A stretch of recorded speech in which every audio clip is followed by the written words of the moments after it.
Hello there again, everybody. This is going to be Jund League number 71 with an identical list to League number 70. This is the Aspiring Spike inspired list.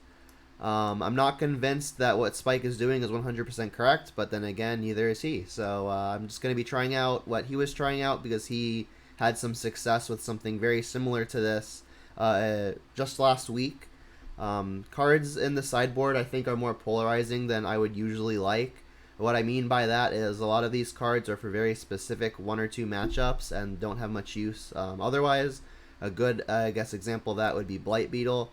Blight Beetle is going to be really excellent versus Heliod combo, but going to have virtually no use anywhere else.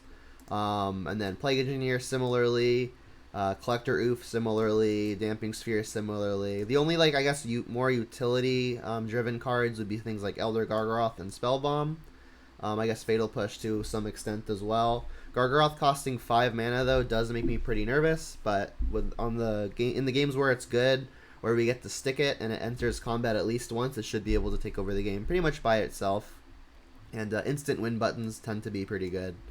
So the main deck, I usually like playing Dark Confidant, but not doing that today. Wrenn 6 I think is weaker than Dark Confidant right now. But if we're playing 5 drops in our sideboard, that's another point towards Wrenn 6, trying to hit those really high drops. I also don't usually like Seasoned Pyromancer, but if you are playing Wrenn 6, Seasoned Pyromancer also gets another point because you can always discard some of the lands that you accumulate with Wrenn 6 to the Pyromancer and hopefully convert them into something that isn't a land. Everything else, again, is going to be the same as the last league. Playing 2 copies of Cling to Dust in the main. I am worried they are going to in some way conflict with the Kroxa, but that didn't come up in the one league that I played so far, so I'm just going to hope it doesn't happen again. Spike was playing 2 copies of Assassin's Trophy.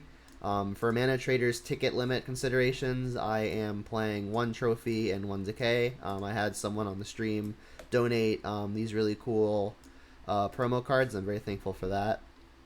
And then playing 2 copies of Thoughtseize with the 4 Inquisition.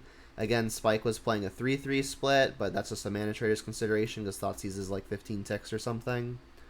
And then I think that's about all of the differences between what I would usually do and what Spike is doing. I guess the other glaring thing is the Klothys. I'm not usually a fan of Klothys, but it is an instant win button, or I guess a long-term win button versus a few matchups. But I think it's going to be too slow more often than not, but it did well in the last time we played it. And then the land base is slightly different than usual because since we are playing Wrenn 6, I'm playing a few lands that help maximize playing Wrenn 6. So I'm playing 1 Barren Moor and 1 Forgotten Cave, the 1 mana cycling lands. And then I don't think Spike was playing an Nurturing Peatland, but I am. So that's going to be the list we're doing today. Let's take a look at the current modern metagame as it sits. The date is currently March 22nd. Heliod Company in at number 1st, as it has been for a couple of weeks now. I think it's a pretty solid deck to be on the top. Easy-ish to interact with, but still quite good. Jund Shadow creeping up to number 2. I think this is probably the best deck in Modern right now. But Heliod just represented more. It's kind of hard to say, but I think Jund Shadow is very, very good. And then Blitz and Burn, just 2 more mainstays that have been at the top tables for a long, long time. Blue-White Control also in at 5th. Not necessarily better than Jeskai and Esper, which have been fairly popular. This might even group all 3 together. I'm not quite sure. Then we've got Amulet at 6. Jundar Hero creeping up to 9th. That's the highest it's been in a few months, I think. And then we've got the things that we don't want to see, like Tron, Dredge, E-Tron, just also hovering in the top 15 with other combo-y and mid-range piles. So with all of that said, let us just jump into the league and see what kind of damage we can do.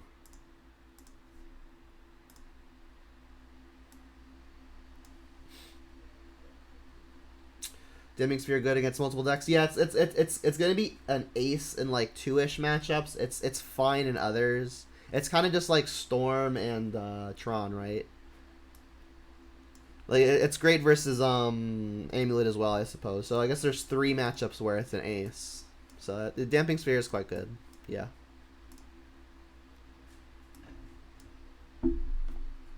When I say something's got like a wider spectrum of versatility, I'm more referring to things like Collected Brutality. Like Collected Brutality comes in like a crap ton of matchups. Like I could probably list like 10 if I really put any effort into it.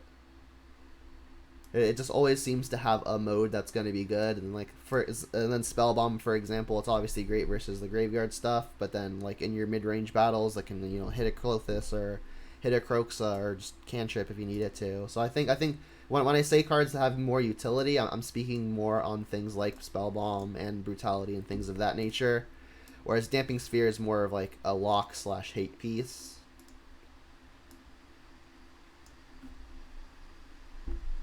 We got one.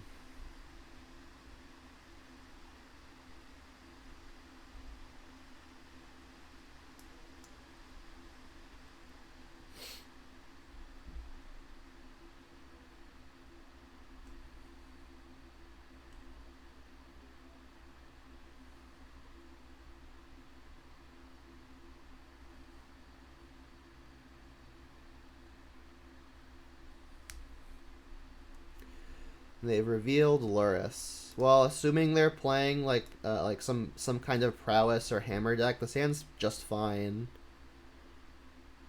You got 2 interactive spells, a quick threat, and Klothys to hopefully take over a long game, so the hand's just very solid.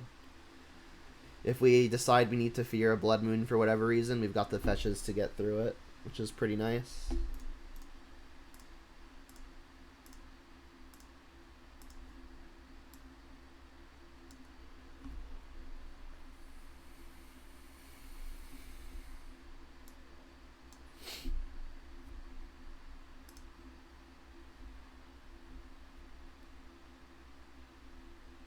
Playing, so looking like Hammer, given the Luris. Yep, and it's Hammer.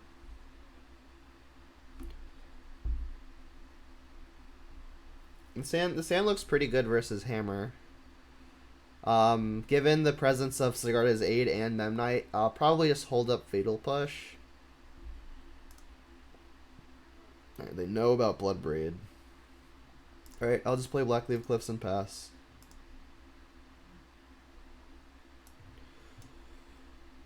If this were a Lightning Bolt, I think I'd just go ahead and kill the Memnite now, or they don't have the mana to flash in the Hammer, but Push is always going to be able to kill the equipped creature, whereas like if I bolt it and wait for them to make the move, if I bolt proactively, they could just like Hammer in response to save it, but Push always kills it, so I'm able to wait, I think.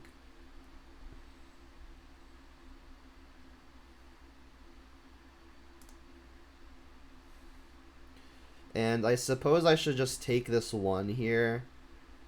They could play, for example, an Auriok Salvager, whatever it is, or whatever it is that like has the Metalcraft to equip for 0. Something that I want to push more than a Memnite.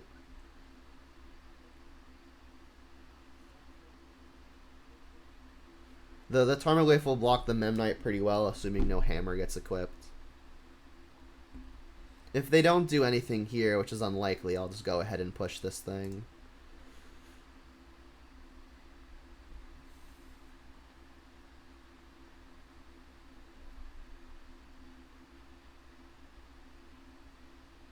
Stoneforge. Stoneforge is worrisome.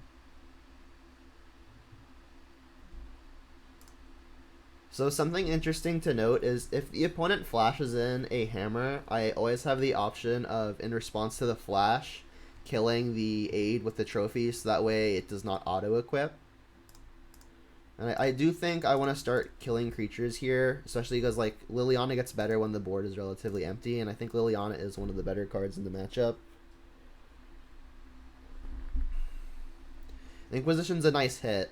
If they've got double Hammer, it's going to be hard to compete, but as long as they don't have, I guess, triple Hammer, we can't really just die here, and Inquisition's going to lose a lot of value moving forward. It might just be better to hold up the trophy though, because on the following turn I could Inquisition and then Tarmogoyf to be able to double spell. So I think it's, do I want to start pulling ahead now, or do I really want to just sit back and play the role of the control deck before deploying my own threats?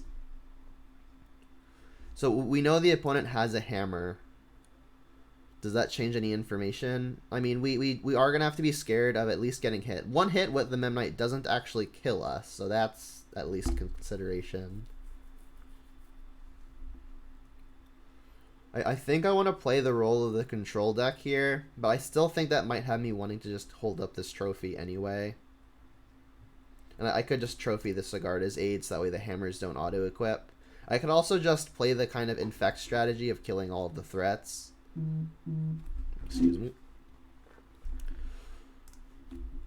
I don't think the play is Goyf here. It's just a matter of, do I want to be able to double spell next turn, or do I just cast the Inquisition now? I think I'll wait for the Inquisition next turn. This is never really going to be dead because we can always take Alaris after they put it in their hand.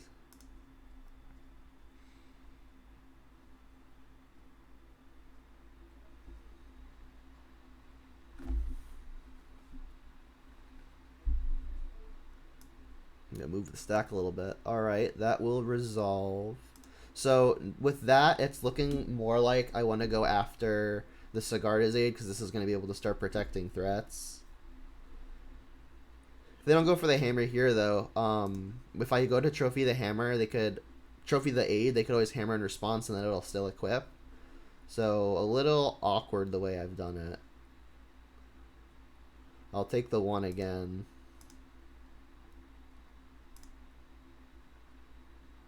If they don't just play the hammer here, what I could do next turn is I could Inquisition, and then if they try to flash in a hammer, I could then in response use the Assassin's Trophy. And I think that's going to be the line. I'm just going to continue being the hardcore control deck. And I think Stomping Ground's good here because then I can get basic Swamp pretty freely next turn.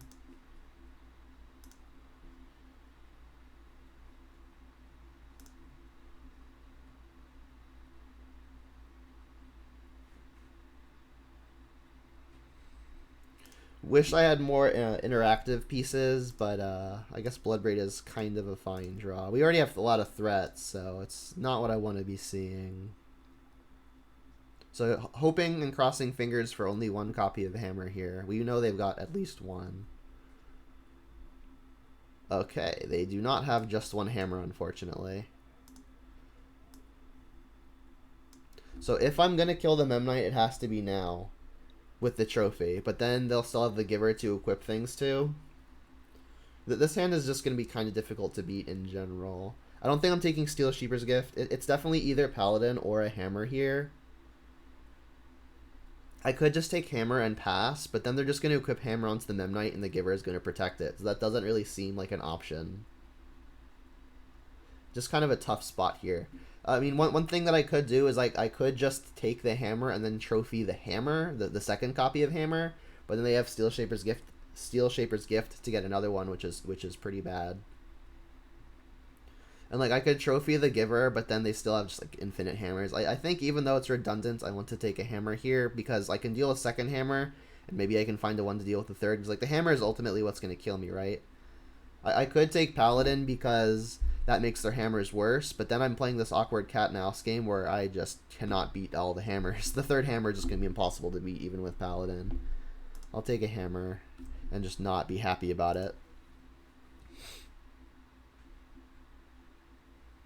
And then if they flash a hammer in end step, I will trophy the Sigarda's Aid.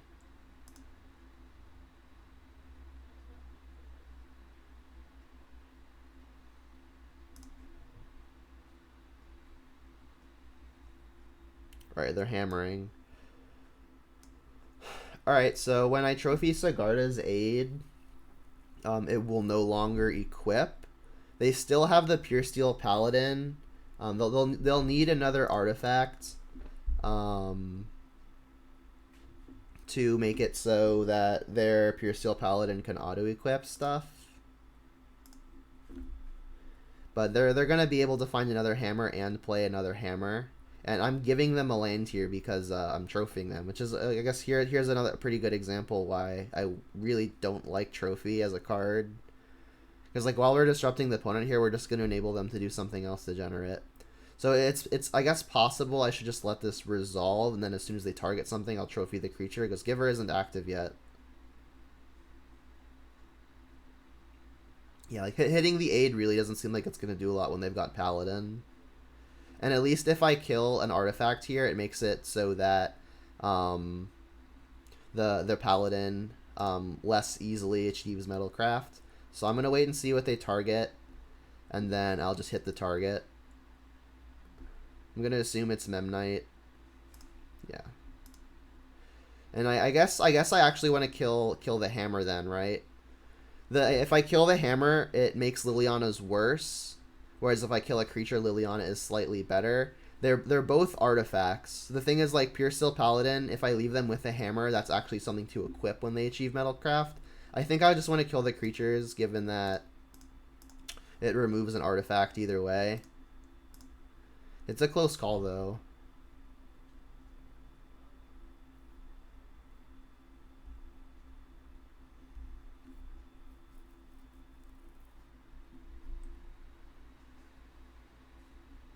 So they can find hammer, cast hammer, equip hammer. That would leave them with one creature in play, and I'm still in the position where I kind of have to find removal.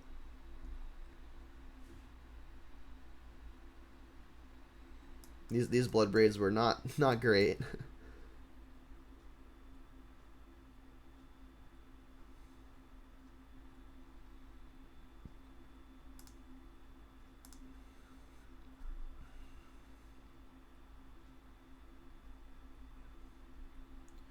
Hammer number 3, yep. Equip, smack for 10 or 11.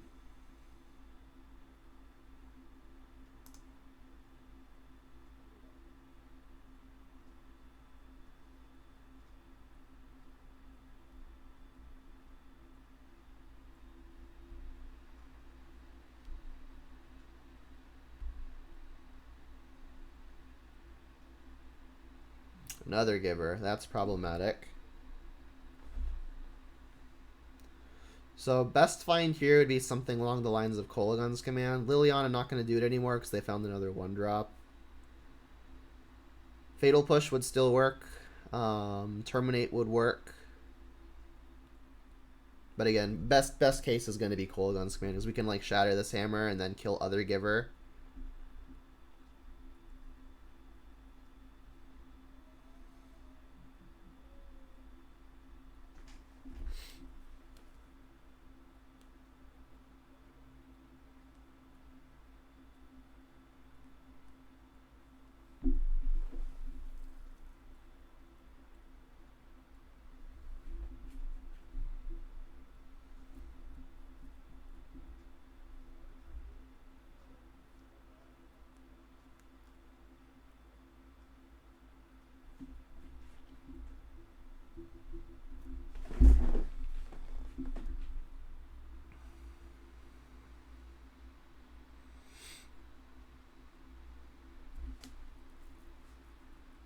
Oh, they lost connection, by the way. Yeah. It's hidden behind the record indicator, but they have disconnected.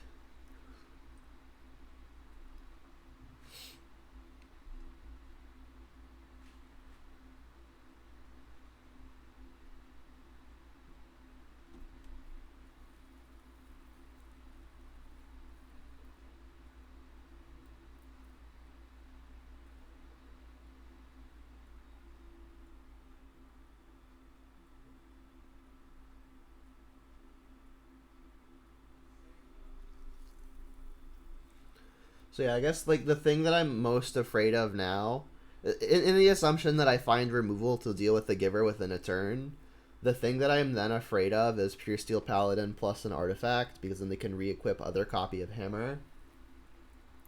Which is why I think something like Kolaghan's Command would be something really, really big here.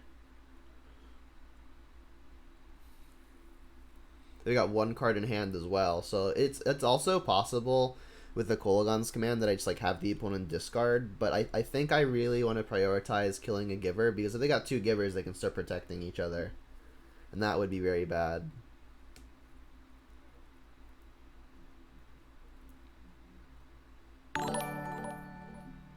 Vestivar, thanks for the subscription. I really, really appreciate it.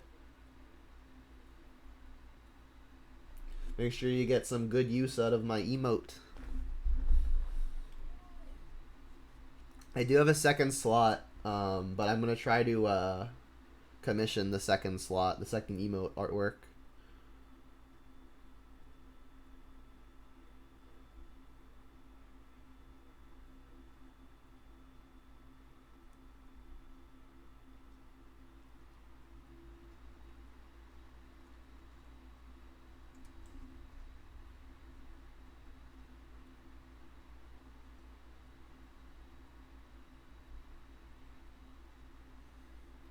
The opponent has joined the game, so okay, there they are.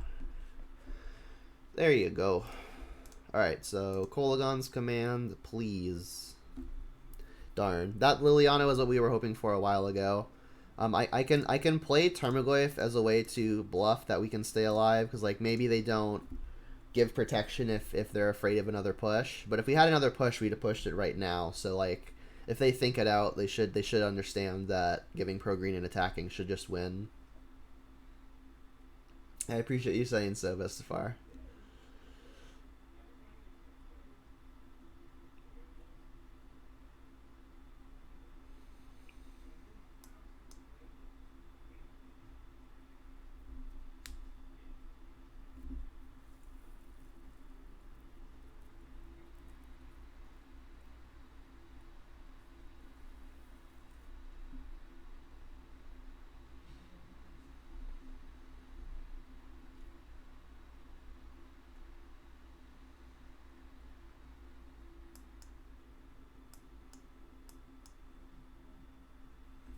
So yeah, givers are officially able to protect each other, which is going to be a huge headache. I'm going to have to deal with the equipment now as opposed to dealing with creatures unless I find double removal spell, but in the span of this game, it's not looking like that's going to be a possibility. Alright, if I were the opponent, I would have just gone for it.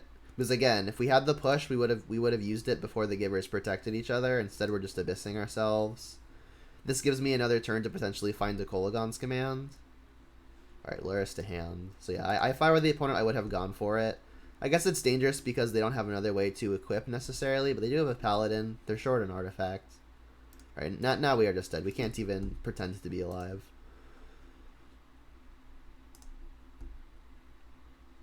Alright, so versus Hammer Time. I like the Plague Engineer. It kills only a Memnite, but I guess Inkmoth as well. Fatal Push, a clear include. Does Collector Oof do anything?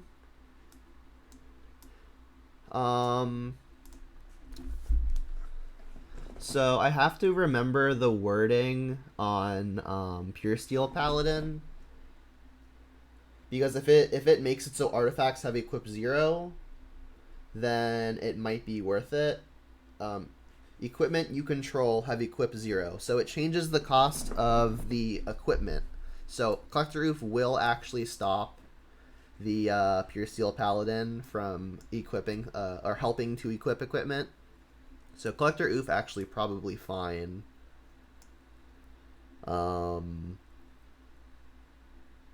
I think Colossus is definitely going to be too slow, as is Bloodbraid. We saw drawing, even one Bloodbraid became really awkward. And then the second was just terrible. These Klings aren't really going to seem like they're doing a whole lot. I might want the Spell Bomb, just because like they are a graveyard deck, in that they play Luris. I don't think Cling to Dust is going to be very effective versus the Luris plan. Just because like you can hit one thing, but very often the opponent's got more than one thing. I'd rather just sweep it all with something like a Spell Bomb. I need 2 more cuts. Kroxa does not look fantastic here. I mean, making the opponent discard cards is nice. It might just be better than Bloodbraid. They're both basically 4-drops, but Kroxa can come down a little bit earlier and have some kind of effect. So it's possible I want the Kroxa before the Bloodbraids, but Bloodbraids like have the chance of hitting like removal and stuff. So Bloodbraid I might be a little bit higher on. Also, in like the off chance the opponent is playing Graveyard Hate like Rest in Peace, even though it turns their Luris off, it turns more of my stuff off. So I think Rest in Peace is like a fine sideboard card from their side. Let's give this a go.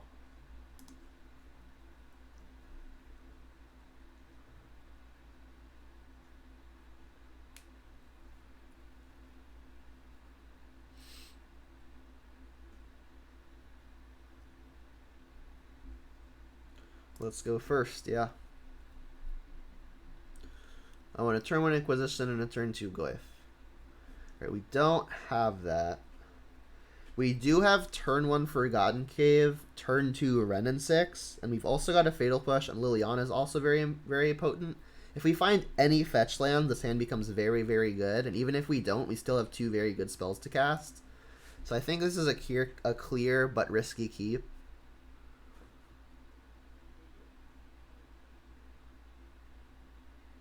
The opponent has mulliganed at least once so far.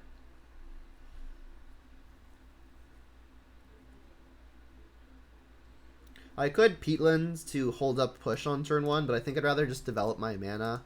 I still have the option of pushing next turn, but if the opponent plays an X1, which there aren't a lot of, it's pretty much only Memnite, I'll be able to kill it cleanly and get a Planeswalker in play. Giver. Alright, so I'll probably end up pushing that. Alright, now I've got another push. Giver does not protect itself, so I might just want to use this turn to go ahead and get the Planeswalker rolling. I don't have a land to get back, which is pretty unfortunate. But I think it's better to just use the most mana now when I'm not under pressure. I might be under more pressure later and be more hard-pressed to get the Planeswalker into play. Downside of this is I can't hold up a push. And I can't double push in a single turn with the way my mana is right now. Really, really, really want to find the fetch lands. And I've got 8 or 9 of them. I don't remember exactly off the top of my head.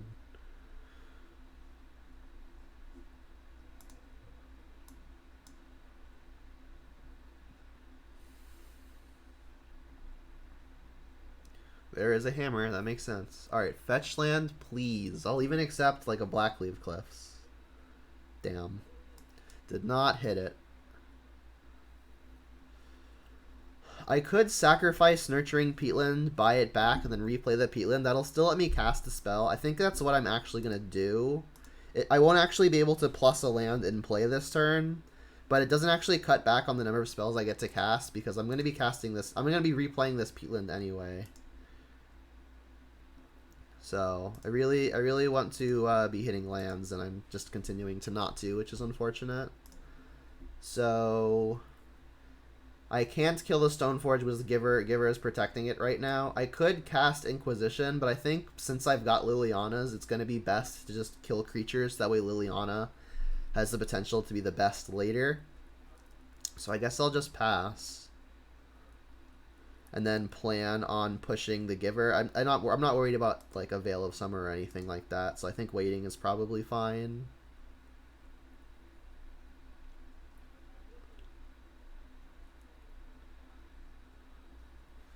Just really don't want to see more creatures. I'll let you have all the hammers in the world. Just don't have creatures, please. I need these Lilianas to be able to catch me up after missing lands.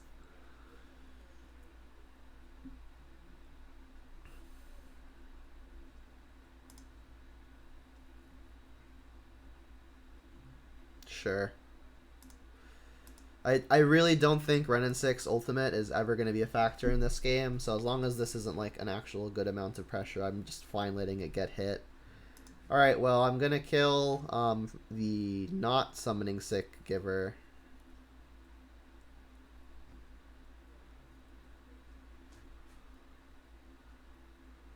Dark Confidant. Jeez. Alright, well, I'm going to have to kill that. I do have the Ren 6, which does it, so that's nice.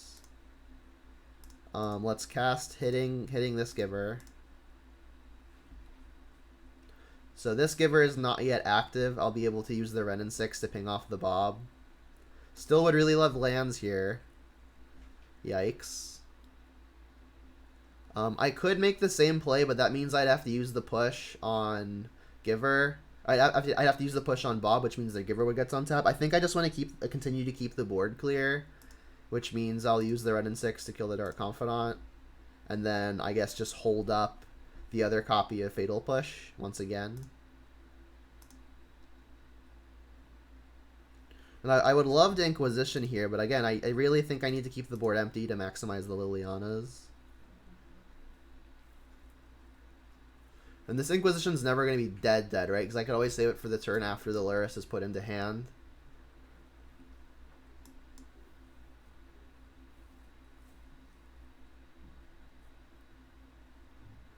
Trying to make the best of a bad situation here. That's, again, just fine.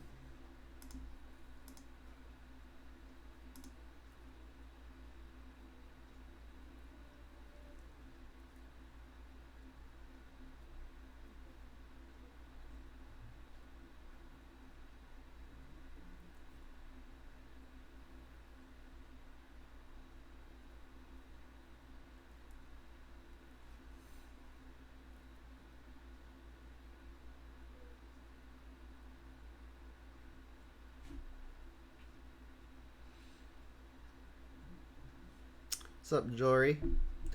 So that list says that it's list 70. It's actually 71 just because this list and the list in the prior video are identical. So this is League 71, but it's the same as list 70. So I just didn't change Stream Decker.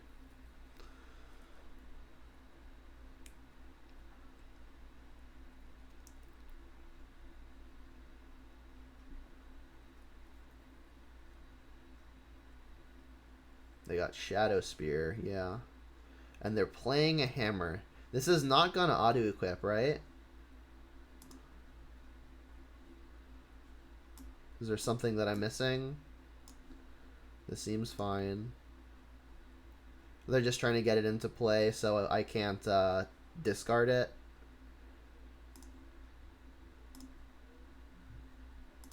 Alright, and I'm going to continue killing their creatures. I'll kill the giver that would be able to protect anything else. Come on, fetch land still. Any land would be great. Just continuing to not hit it really, really hurts. I think the play this turn is I'll probably just use the Wrenn and 6 to ping the Stoneforge, and then play other Wrenn and 6 to ping the Stoneforge. Again, really trying to keep the board empty to maximize Liliana's when I'm eventually, ideally, able to cast them. Alright, I'll keep the new one. Go.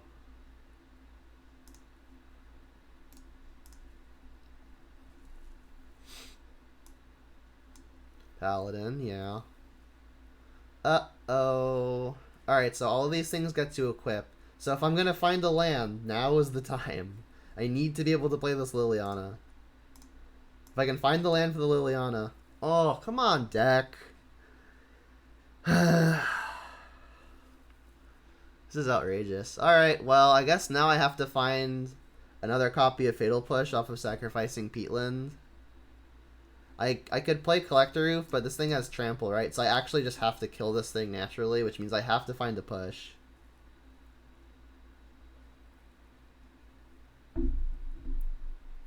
You wanted me to Collector Roof over Double Wrenn? That could be reasonable. But my reasoning at the time was it's pretty possible they just wanted to have it avoid discard spells. But your thought process also makes sense. It would have definitely been better here.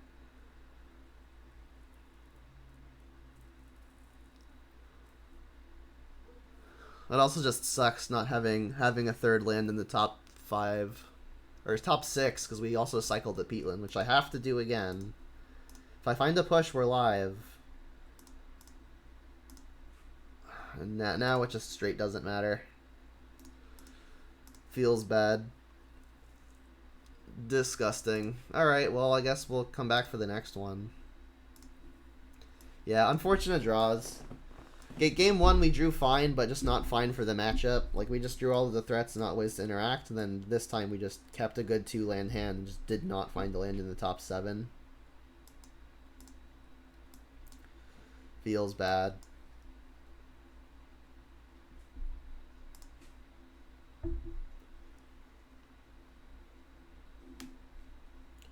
Let's go first.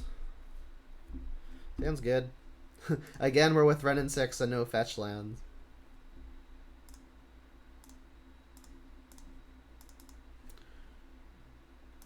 It's a mirror. Alright, well, I guess I'll take the Inquisition. I guess if I take Thoughtseize, that definitely protects my Bloodbraid. I guess the only other downside is they lose 2 life if I let them keep the Thoughtseize. I think I just want to protect my Bloodbraid. They're almost definitely just taking Wrenn and 6 though, so I think I'm actually happy if they let me play Wrenn and 6. I'll take the thing that has them losing 2 life.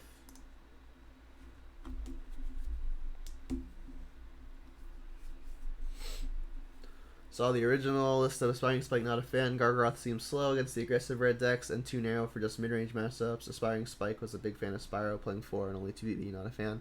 Yeah, I'm personally not a fan as well, but I mean, he played it to some success. So I'm just giving it a shot.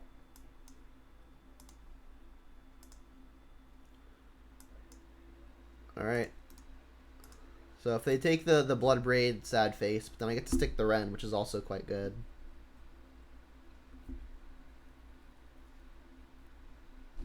Yeah, I also agree that the aspect that Bloodbraid only hits spells is pretty nice. I also think Bloodbraid provides a more significant clock. Although Pyromancer does come down a turn earlier.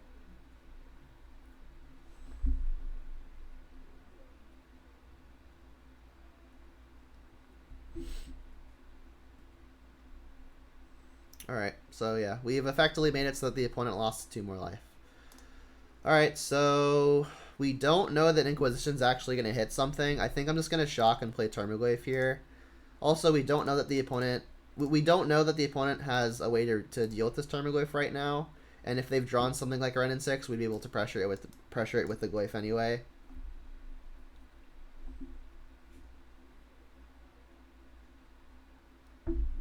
Yeah, I think putting down Bloodbraid Elf is a meta consideration more than anything else. It tends to be pretty weak versus combo, but against stuff like Control, it tends to be one of your better pieces, and obviously it's fantastic in things like the Mirror as well. Alright, so he did draw the Ren. Lands, please. Alright, well, we continue to brick, which feels pretty terrible. Just gonna play a threat, attack a Renin 6. Some argument for going at the opponent's face here, but I think I really want to get this Renin 6 dead. They've got a bunch of lands, so maybe this is just wasting damage. Inquisition very quickly losing value, but I can pitch it to the Ren.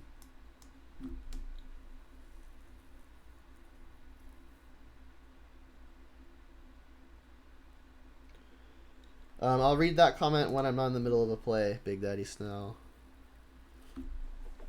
I guess I could just yield and whatever. Okay, so thoughts on something like Lost Legacy and Sideboard, targeting stuff like Heliod, and now that Titan lost Field of the Dead, target the Titan themselves, or now the Dryads. So it's a good consideration. What isn't a good consideration is me continually not drawing lands, unfortunately. Alright, well, let's cast Inquisition. At least it's something I can cast.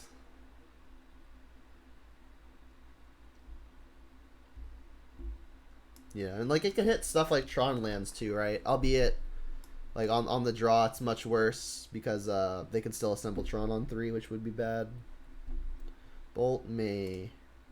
Yeah, does this mean I'm bricking? It does.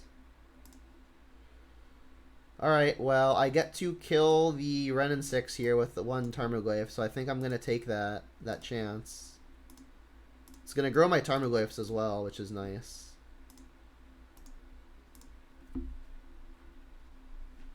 Fan of me in the Jun tent. I appreciate it. Oh yeah, Tracker and Bitter Blossom. Bitter Blossom was like an Uro consideration, but I don't think Bitter Blossom is playable anymore, unfortunately. Yeah, those were troubling times, Uro. I appreciate your support though. Really, really do. They hit a Tarmogoyf of their own. Unfortunate. Really wanted them to hit like an Inquisition or a Thoughtseize here just so I could stay ahead on board. As I continue to not draw lands over, what is it, like 7 turns in a row now? Or, sorry, 12 turns. Math is hard.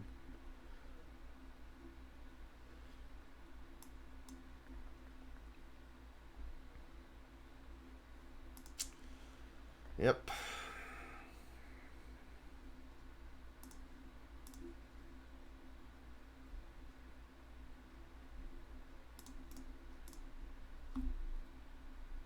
Come on, deck.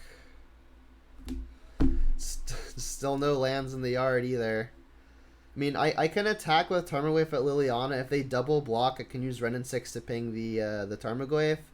Then they can use their Bloodbraid Elf to kill my Renin 6, which has the board being they have a Bloodbraid Elf and a Liliana at 2. That does not seem like a game that I'm winning. So I think I'm just going to play the Renin 6 because it's the only card that I can cast and probably just plus it.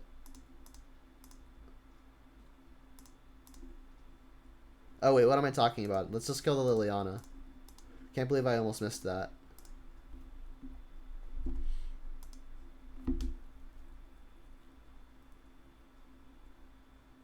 Oh, Vraska? You talking about the 4-mana one where like the -3 is an Abrupt Decay? That Vraska's cool.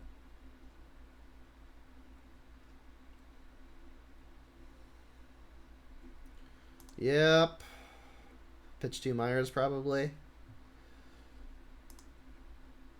If they make an elemental, we could ping it, but they're just going to pitch 2 lands here.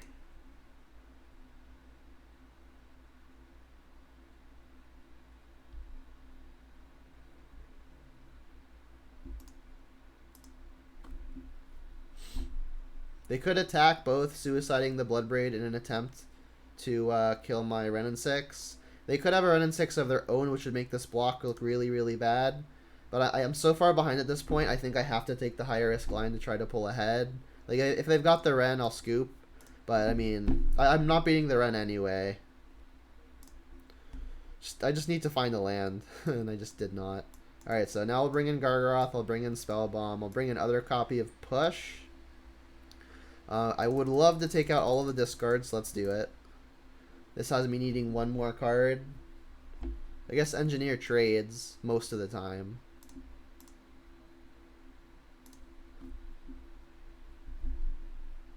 Yeah, Tracker's a pretty cool card. Yeah, also too slow and expensive. I agree with that as well. I mean, Gargaroth I think is comparable to Tracker in what it does, but at least Tracker comes down sooner. Gargaroth is much harder to kill though, right? So like assuming it's like if you've got 5 lands in play and you're in a top deck war, right? Like you always want to find the Gargaroth as opposed to the Tracker. Though I guess like the point in Tracker's favor is that it does come down earlier if you want it to. Jeez, this deck is just having a field day with me today. Alright, I'll keep this. And I guess bottom the Gargaroth because it's going to take forever to get there. Even if I draw Wrenn and 6, I can't cast it off of Barrenmoor. What's up, Mom? How you doing?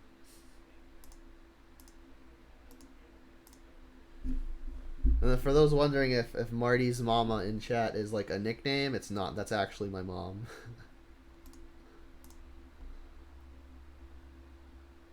Alright, we still have not found the land. Alright, so I'm gonna, I guess, complete my colors. Play the thing I get to actually cast.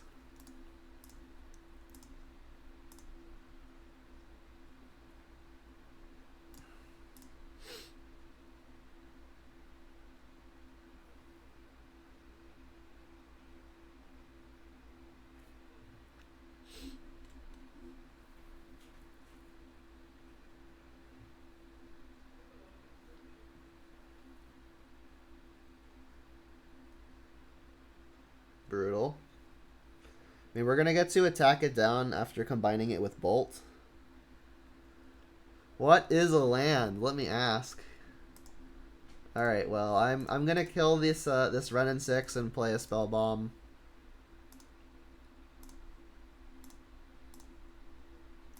That'll grow the Glyph a bit more. We can't get Liliana here unless they've got a filter land.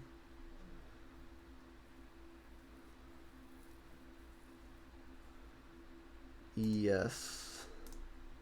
So a consideration, I could attack. If the opponent blocks, I could then use Spellbomb as a way of killing the Glyphs. Which isn't completely crazy. If I can actually kill both Tarmogoyfs, that might actually favor me since I've got better follow-ups. Or at least follow-ups that I know of. So I think I'm going to Kroxa first so the opponent discards a card and then I can Spellbomb that as well. We finally found the land, so that's nice.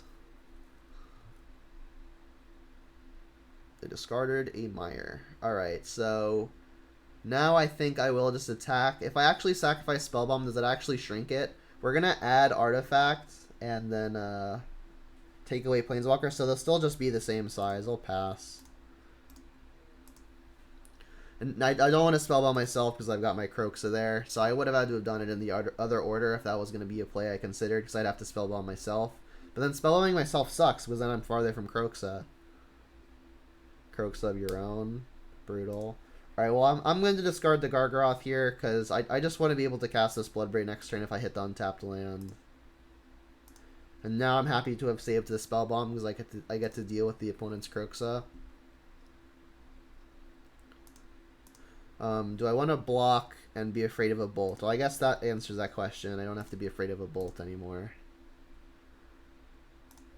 Alright. Can we hit an untapped land for Bloodbraid, please? What is this deck? Still have like a Liliana. Liliana, I guess, would be best case here. Alright, well, we hit the untapped land. Maybe you can hit the Liliana too. My deck owes me a little bit. Run in 6. Alright, well, that means we can attack if we want to.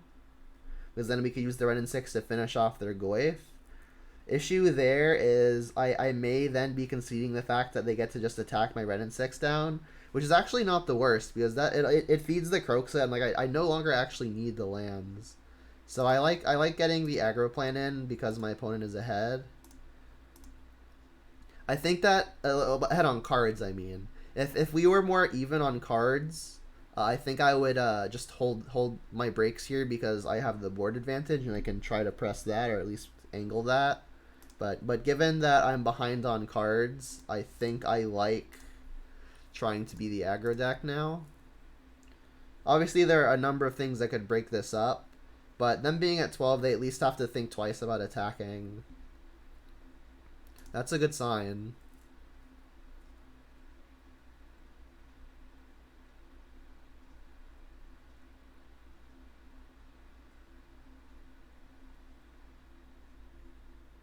Darn. Okay, so they get to kill the Ren anyway, but we can escape the Kroxa if they don't have some other way to deal with it.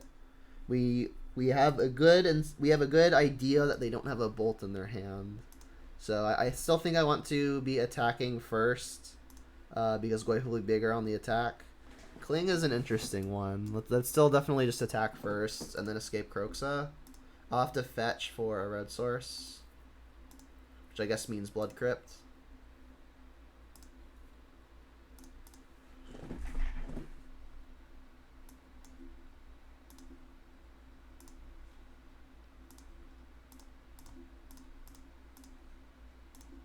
So any reason to leave any one particular thing in the yard? I guess they only have instant lands, so we actually do have a bunch of unique types.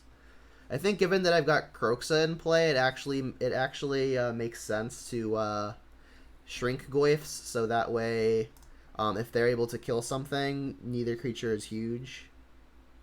Wait, that doesn't make sense, right? It should be the opposite case, right? If they can deal with my Kroxa, I'm ahead on life, so I actually think I want to keep the Goyfs big because that makes it harder for them to attack.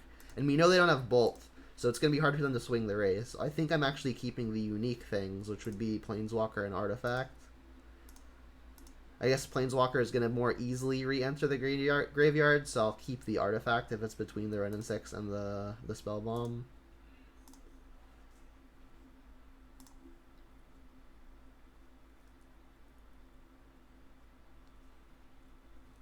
You discarded a land and took 3. Okay. We get to hold up Kling as well, which is nice.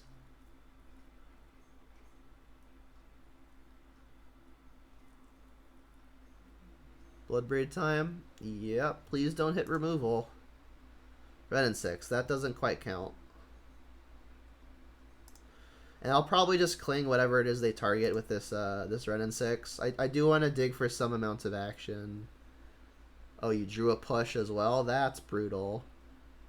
Alright, well, I guess I'll let them make the decision on whether or not to attack first. Like, they can't attack both or else they just die. Which, again, is why I liked attacking the previous turn, because that would not have been the case if I didn't make that attack on the turn before. They're just not doing anything. That's interesting. Maybe they want to leave the option for a double block. And let's definitely nuke this peatland before they can start getting value off of it.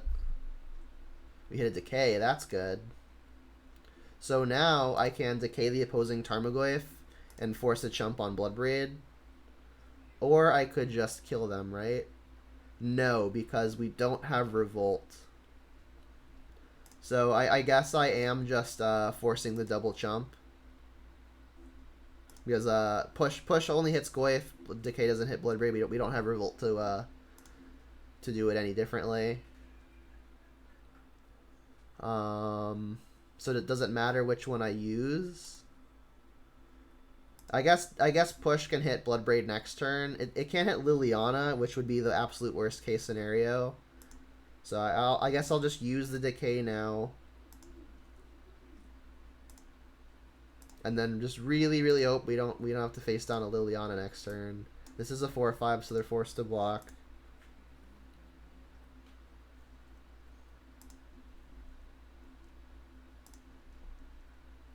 And then maybe I just keep both cards in hand, because if the opponent has a Liliana, I guess they're just going to Edict me, so it doesn't matter. I may want to like be able to hold the push, so there's an argument to just not playing the land, so if a Liliana ends up plussing, I can insulate the push. But we really don't want to see a way to kill the Tarmogoyf, because then we might actually just be behind the Ren and 6. We're not super close to escaping this Ren. Sorry, this Kroxa. Kroxa of your own. Alright, well, that would have been that's a slight punish, but they still do just die, right? They can't escape it. We hit them for 4. Or I guess 5 now. No, still 4. Yeah. Oh, they do escape. What am I talking about? Yeah, so I got punished, of course. Darn. Okay. So now what do I need to do? I mean, they still can't attack. I guess they have Ravine to block. I mean, if I can find any way to put a card in the yard anyway. Oh, so they do just die, right? Yeah, they're still just dead. Because I can attack them. They have to block. And then when they block, I'll just escape my Kroxa, which will do the last 3. So we're still good here.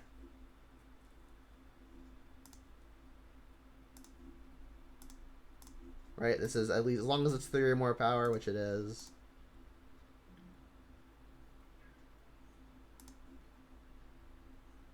Alright, now we can escape Kroxa. They are hellbent, so this just works. Cool. Whew. Okay. So I got punished, but I found the line anyway.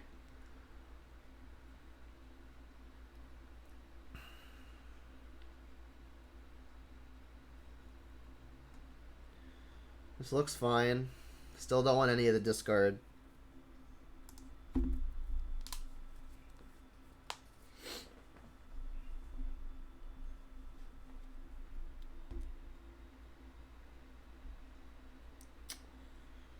It's a bit slow, but if we can get to Gargaroth, it's going to be great. Mulliganing in the mirror sucks.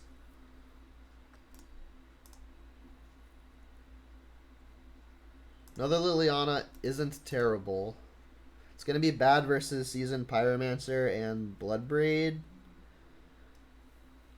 But if we can dodge those, we might be doing well. Alright, the opponent's got their Ren and 6, but they don't actually have a lands to buy it back with. To buy back with the Ren, I mean. Alright, so I'll get Stomping Ground here. We've got loads of black sources.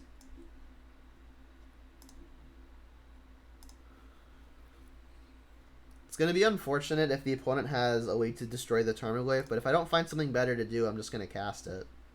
Kroxa is interesting. We know the opponent doesn't have lands to loop, so that might actually just be the play. Tarmogoyf is going to die to so much, and it's also a lot weaker if the opponent just like plays a Liliana on 3. So I think Kroxa is a plenty fine play here, if I can tap correctly.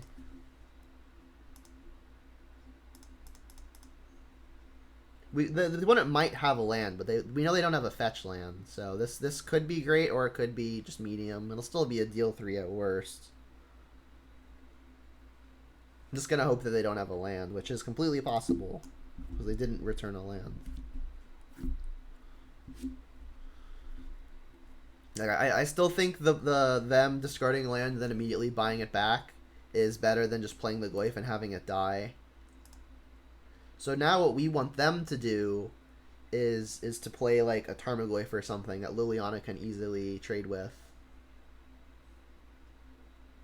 Okay. They'll have the Ren and 6 to finish the Liliana, but we've got a backup.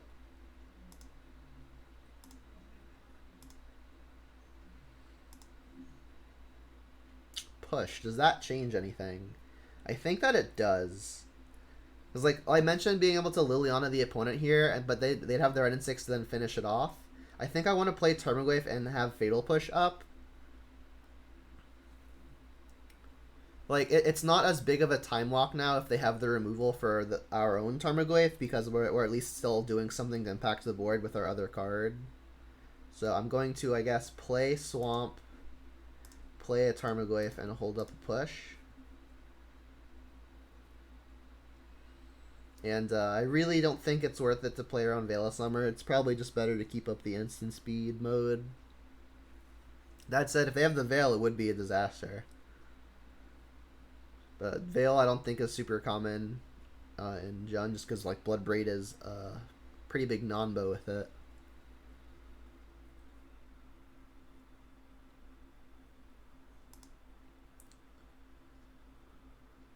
I mean, there's not honestly not much that I'd be more concerned about than a Tarmogoyf. So maybe it is just the completely safe thing to do it now and just not risk the blow up potential.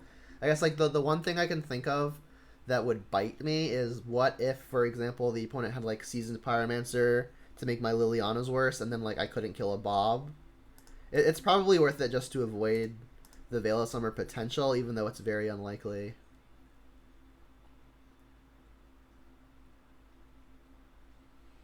What do you mean by counter Antis? Do you mean the Veil?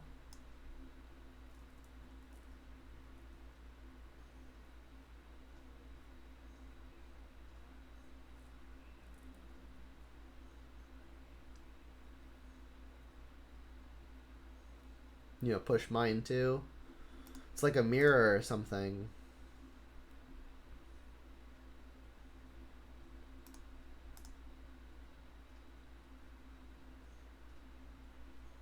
Well, at least they continue plussing on nothing. And no play is really big. They could very easily have a Bloodbraid, which would be unfortunate. I think what I want to do is just play the Liliana anyway. Liliana allows me to discard a card, which means that I can actually escape Kroxa as early as next turn. But maybe I want to play the Tarmogoyf first, because like whatever removal hits Kroxa also kills the Tarmogoyf. And the Kroxa I think is more important to keep around, so maybe I just like throw in the Tarmogoyf as a kind of bait, and then if they don't kill it, I'm still just happy. So yeah, I think I am gonna try to protect the Kroxa by playing Goyf first. I can't escape the Kroxa now anyway, but I can escape it next turn, and it is susceptible to Grave Hate, which means the longer it's in the graveyard, the harder it's going to be to actually be able to bring back. So I mean that would be a consideration to just playing Liliana now, which it also makes their turn worse, because if they have removal here and they have to just continue holding it, they are kind of stuck on lands. So I think I'm actually convinced to just play the Liliana here, and I might actually want to just discard the Tarmogoyf, because if they can attack down my Liliana, I want to be able to kill another thing. So I think I'm just going to get rid of the card that they are most likely to be able to deal with.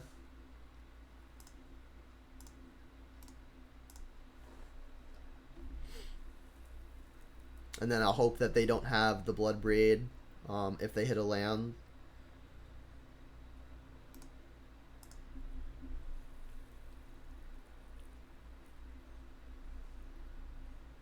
Alright, well it's not a fetch. They have a Pulse, okay. Well, Pulse would have killed Gargaroth. Alright, and they are up to ultimate range. I mean, I guess we just escape Kroxa. Them ultimating is going to be problematic, but we don't actually have a way to deal with that right now. So yeah, I'm in danger. This is gonna have them discarding their last card. They're gonna have a lot of pulses as well, which is worrisome. Yeah, I mean, I haven't been able to attack the Ren. So, oh, they didn't bolt me in response. I guess they care more about their life total, because the longer the game goes, the more likely this Ren in 6 is going to be able to do a thing. And any land now is, at worst, a Maelstrom Pulse.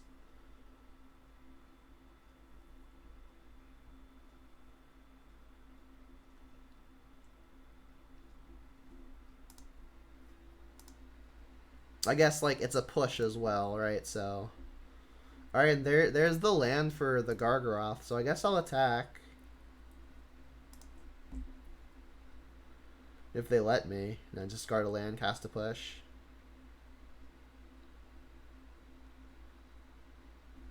Yep. So now, I might just want to cast Liliana and plus it. Discard push.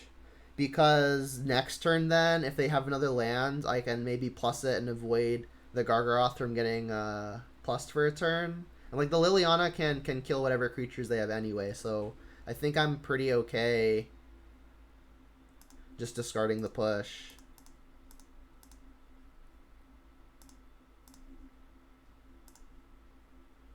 And then I'll try to go for a Gargaroth next turn.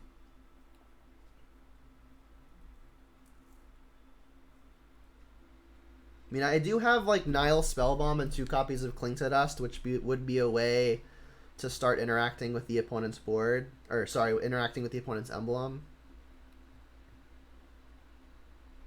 But, I mean, emblem is going to be difficult to beat. Or they found the land. Okay, so them playing the land, I think, is a nod to trying to get the Seasoned Pyromancer into play. Another Liliana. Alright, well, now I'm definitely just going to Gargaroth and hope that they don't hit a land off of the top. This is also going to make their Seasoned Pyromancer look a lot worse.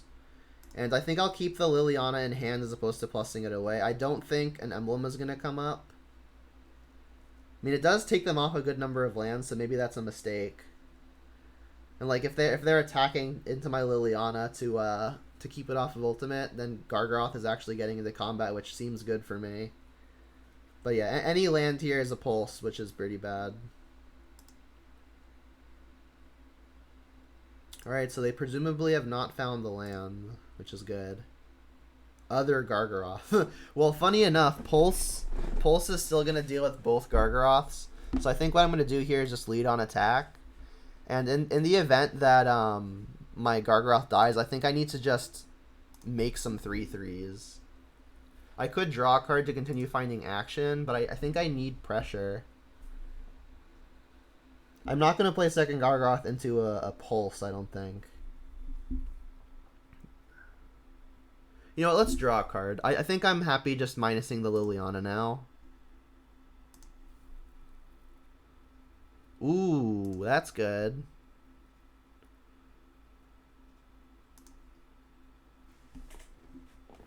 So I think what I want to do now is I can plus Liliana, ditch other Liliana. Unless this is like a Kolaghan's Command or something. If this is like a Bolt, I'm just like A-okay with discarding Liliana. Bolt Liliana, sure. Each player discards a card, sure. I'll ditch other Liliana. And then I'll Plague Engineer. Name Elemental.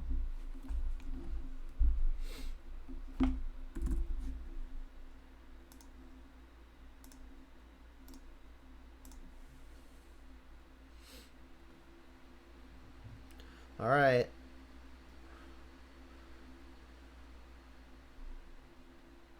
Is this a pulse? Looks like a pulse, yep.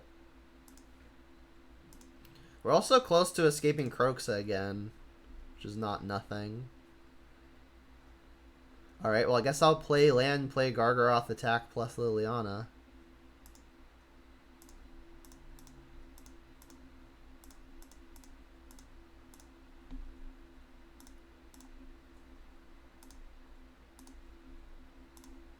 Like, they can pulse Gargaroth again. I'm still attacking for 2. I've got Kroxa as well. So, I mean, this is... They're definitely on the back foot, but Emblem is being good. It's kind of funny how, like, we kind of hope that they draw spells. Like, yeah, Glyph is fine. I can Edict that and pretty much just kill you, right? I can put you to 2 here. Which means a Bolt kills you. Trophy. Still think I use the Edict mode.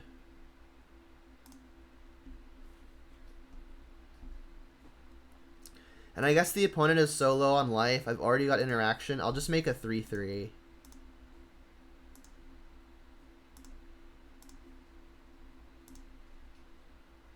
And I could sacrifice Peatland now. I don't know what I would draw that I would want to cast. I guess I'll do it. That works. We can escape Croxa now, and that's the kill.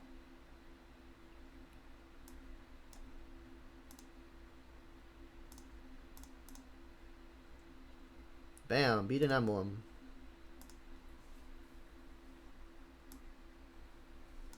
Pop it and try to find BB. Yeah, I could have done that. That's true.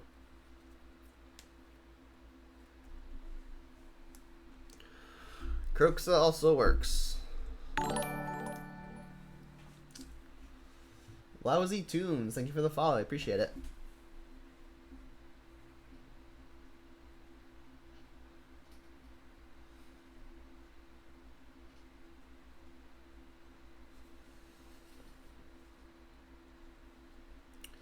Ooh. They did not reveal a companion and we're on the draw. If this is something like the mirror again, this hand is fine. But against most other things, this hand is going to be pretty bad. Yeah, I think I'm going to ship it. It's just way too slow. This is obviously worse. Yeah. And I guess I'll ditch a Decay. I'll keep my 1 mana interaction and the 2 lands that cast Tron and 6. Yeah, beating Emblem is pretty sweet. What's up, KO? Aww. Aww. Brutal. Alright, well, I guess I could confuse my opponent with a Smoldering Marsh.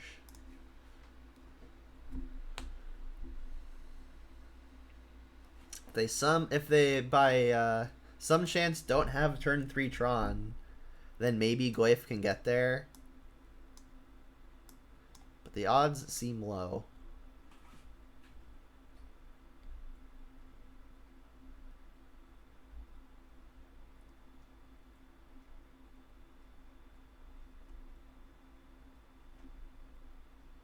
Oh, I just realized their name. Jacob Tron God. Well, I guess they've played this deck before.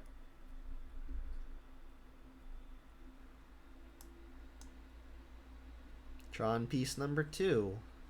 Surprise.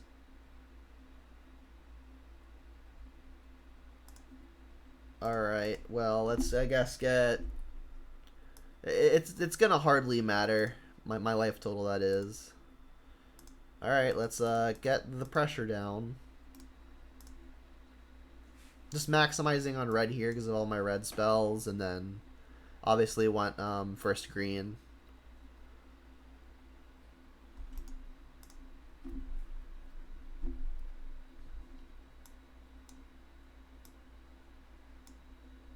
They don't have Tron. Here's the stone. Alright, can I draw Kolaghan's Command? No. So I could just red and 6 get back Foothills, play Foothills, but if I want all my lands to come in untapped, I guess I actually have to play Blackleaf Cliffs first. So I think the best way the best chance I have to win this game is if I find a Kolaghan's Command before this O-Stone can pop off. I think I kind of have to overextend into it, and I might just ping the opponent here, to be completely honest. Like the best way I'm winning this is by being a bad burn deck, right, and avoiding Oblivion Stone. So I think I'm actually just going to, weird as it may seem, this early, start pinging the opponent. Just attack. Like this is going to be effectively a 3-turn lightning bolt. Yeah, Tron, obviously. Well, you say that, but my name is Serum Visions, right? And I am not playing Serum Visions. I used to. R.A.P. Splinter Twin. You're saying Bolt before damage gets me another point? Oh yeah, you're right. Should have done that. For sure, for sure. I'll still do it.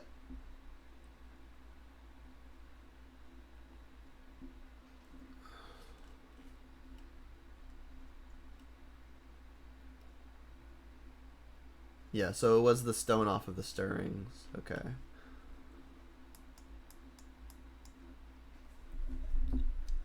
I'm gonna lose by that 1 point. Just you watch.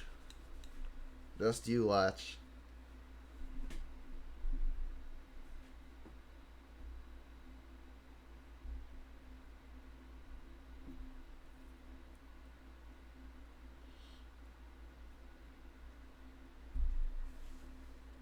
Cascading Cataracts. I wonder if they're playing, what's that 5-mana artifact? It's like a 3/5 that tutors for a land, and like you can pay 7, including Wooburg.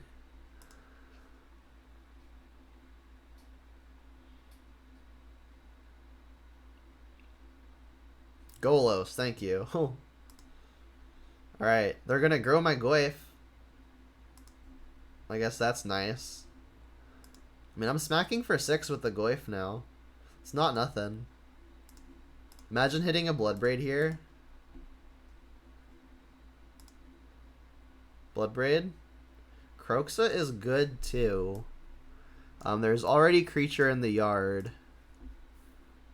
So I guess I'm going to attack. I should have Kroxa'd first in case they discarded another type. I think all the types that are there are going to be all the ones that we're stuck with, though. I don't think they're discarding a land ever. But we'll see.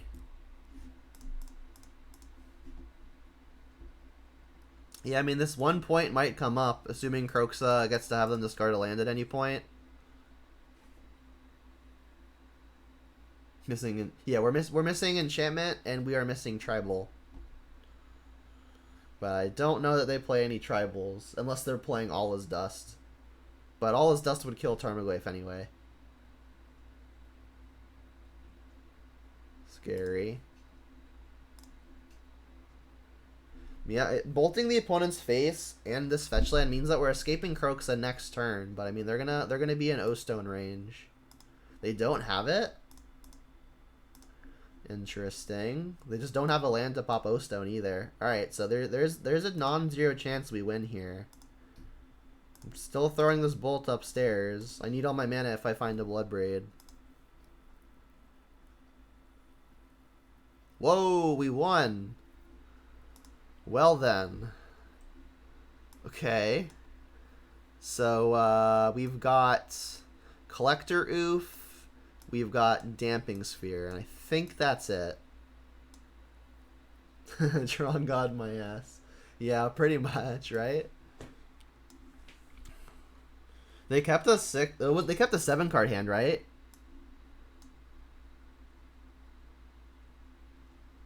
Yeah, they kept a 7-card hand without the Tron. I mean, I guess they had stirrings and a couple of the eggs to cantrip into it, hopefully. Or I guess the opposite of hopefully. Cling redraws, so it's probably my best bad card. What do I not want? Ren and 6 does jack. I guess it buys lands back, but that's not enough. I want to keep everything that can attack.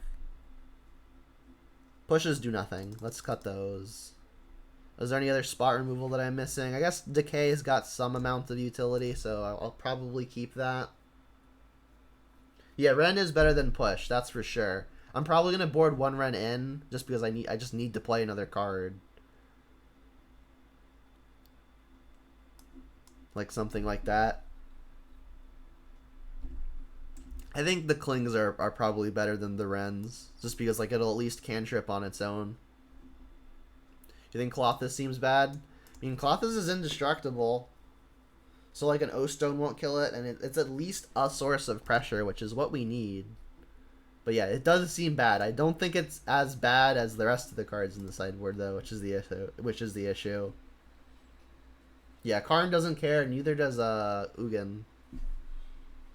Opponent plays Relic, that's true. I mean, they have to pop it immediately, unless like if I target stuff in my own yard, they have to pop it to get all of them. I mean, Relic is just gonna get me no matter what, though. Like it interacts with the Ren, it interacts with the Goyf, it interacts with the Kroxa, it interacts with the Colossus. I think this is probably the best shot that I've got right here. I don't think Ren and 6 is gonna really bump up my percentage points more than the Colossus. Ugh. No green. So like even if we found basic green here, like lands are bad draws because like they're not things that attack the opponent. I think this has to be a ship. Okay. It's not great, but I mean it does a thing. The opponent has decided to mulligan. Okay. Yeah, definitely keeping this. Keeping the Ren and 6, keeping at least a Bloodbraid because I've got 2, obviously. Do I want the Pyromancer? I think I'm keeping the Pyromancer just so I can guarantee have something to do on my 3rd turn. So I'll ditch other Bloodbraid. I mean, Bloodbraid is one of my better ways to pull ahead.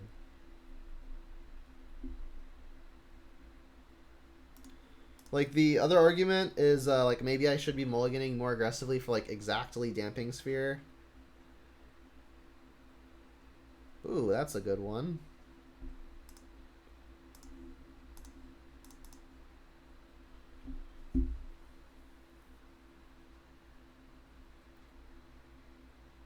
You'd rather see me play my own lists?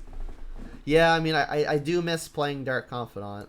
They've got Wilt. Alright, well, Wilt is going to be able to destroy Damping Sphere if I find it.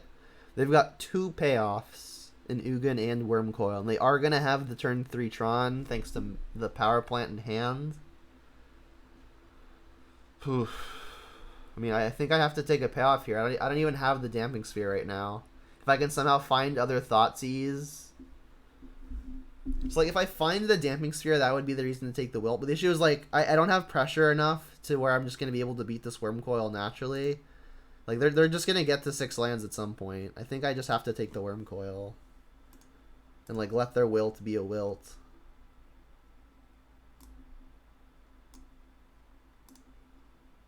Liliana. Yep. Not feeling confident, let me tell ya.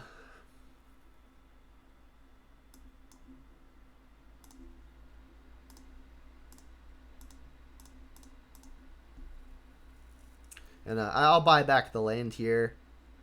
Like I could go at the opponent's face, which is usually what I want to do with this piece of crap card. But there's actually some use to having the extra cards because we've got a Pyromancer in this case.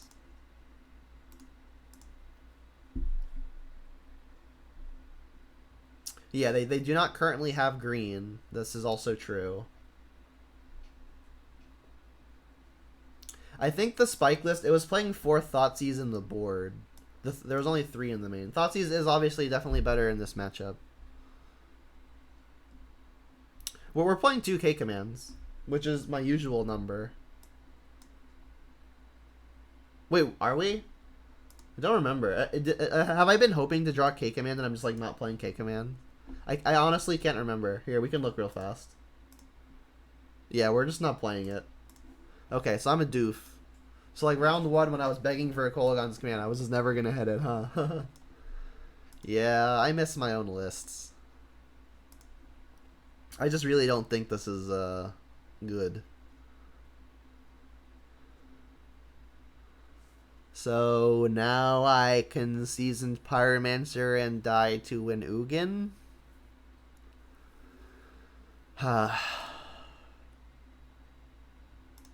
Yeah. I think I am dead. I guess I'll just bring back a land to have another bad card to pitch.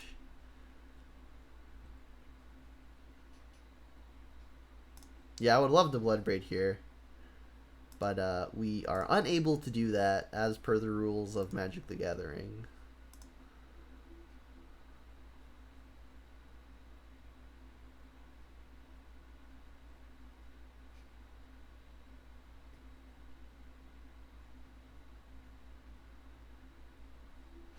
Who banned Simian Spirit Guide? Simian Spirit Guide is busted. You could, like, cascade into it, or you could use it to cast Bloodbraid Elf. That's got to be the most busted thing you could do with Spirit Guide, right? No. Alright, this list doesn't even play a pulse. We are playing a trophy, so that's the way to deal with Ugin. So, like, if we can find trophy exactly now, I guess there's, like, some chance. I guess that them minusing the Ugin as opposed to just plussing it also gives us a chance, right?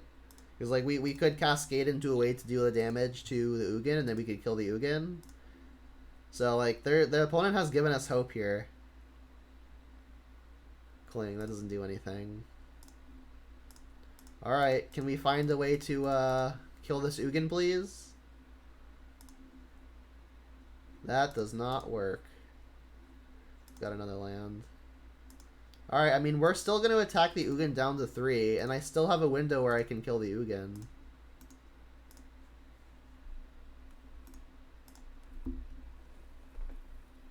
You like Trophy over Pulse? I think they're pretty close. I still really, really dislike giving the opponent a land, but I mean, 2 is less than 3. What's my go-to land hate right now? Well, it's never Fulminator because of Veil of Summer. I think Pillage is always going to be better, and then between Pillage and Wildfire, I like Wildfire, and then I think if you're between Wildfire and Damping Sphere, I usually play both Wildfire and Damping Sphere, and like the split on those two varies based off of what I'm expecting to see. All right, we drew Bolt. Bolt does kill Ugin. Yeah, instant speed answer Heliod stuff is definitely relevant. Unfortunately, nothing ever kills Heliod because it's indestructible. Alright, so I think what I'm going to do now is Liliana, I guess Edict Wormcoil, which is obviously not great.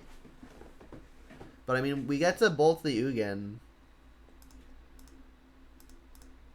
I'm still like well below 1% to win this game.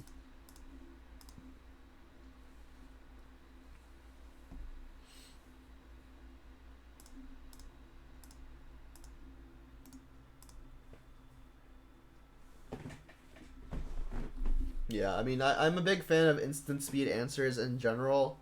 I think there are many more answers that are better than Trophy, just because Trophy before turn like 4 or 5 just feels like the worst thing you could be doing.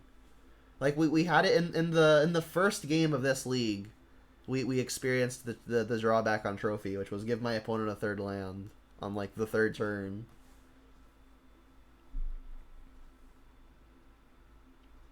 What's the reason for playing 3 Fulminator? I have not seen that personally. I still think Fulminator is not what you want to be doing.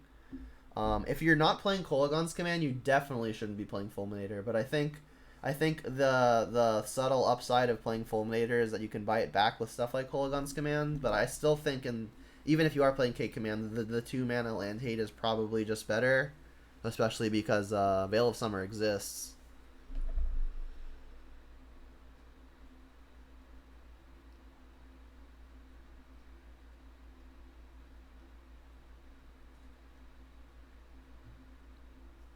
So I guess this gets probably the land hate thing. They don't really need a blast zone right now.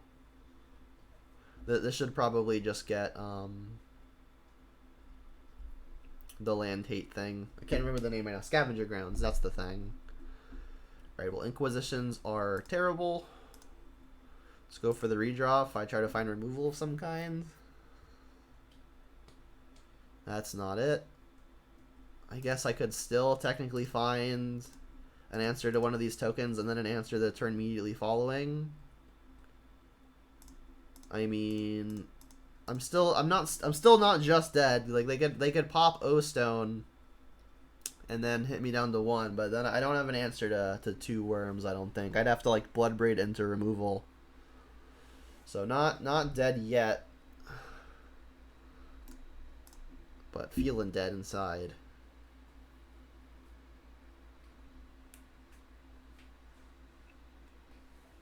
Opponent just over here with Megatron. Pun not intended. Alright, let's see what they get.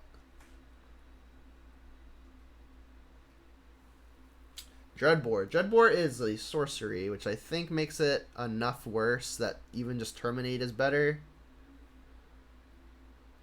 If you're playing against like specifically Control, then obviously Dreadboard hits the walkers, whereas Terminate will never.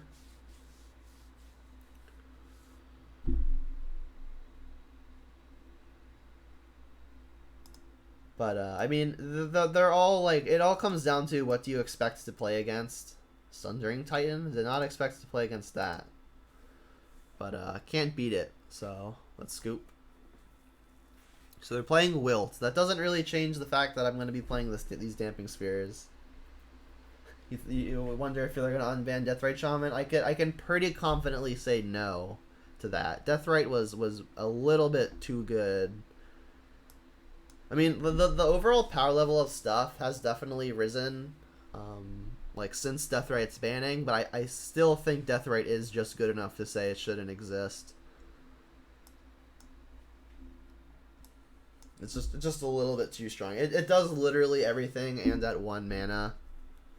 Like it accelerates, it's a clock, and it gives you life versus like the aggro stuff.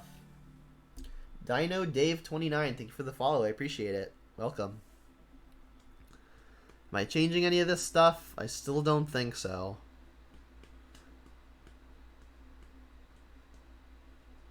I guess Blight Beetle blocks a Thragtusk forever, right? That doesn't seem worth it. I guess it attacks past a Thragtusk too.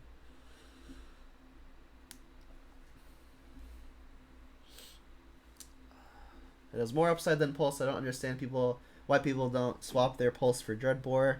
There aren't any combo decks with Leyline of Sanctity anymore besides Bogles. Bogles is actually not a low meta share at the moment, so I think Bogles is a pretty healthy fear. Yeah, gonna keep. I think people like Pulse because people love their catch-alls, right? And Pulse hits literally any permanent, and like there's also always like the potential for killing more than one thing. So I mean, the ceiling on Pulse is much higher, which I think is why people like it so much. Like typically speaking, in an open meta, or something that's or a meta that's just ridiculously diverse, I like playing stuff like Pulse because you'll be able to hit pretty much whatever you face.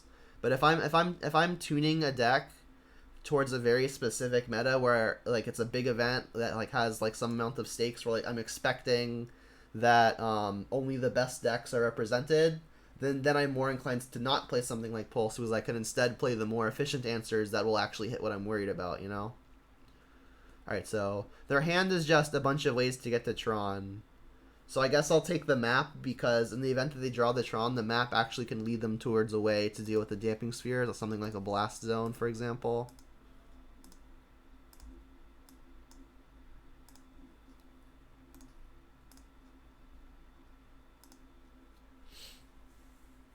Yeah, artifacts are definitely some of the more troubling permanents at the moment.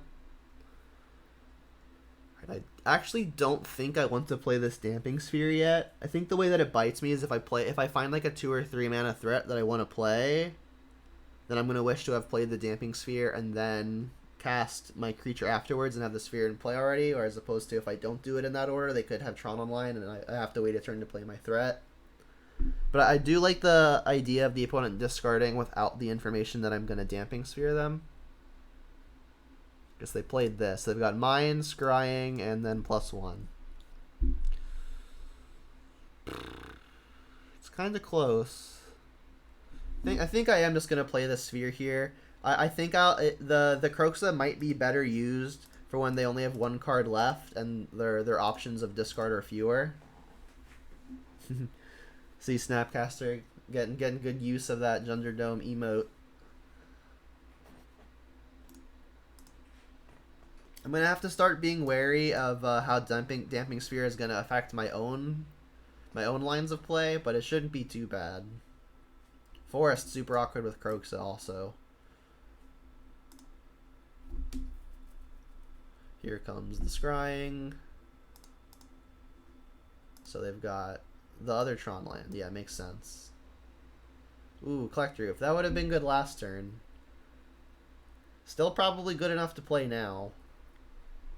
It also, like, just starts attacking, which is not non-zero. Had I had that last turn, I definitely would have played that.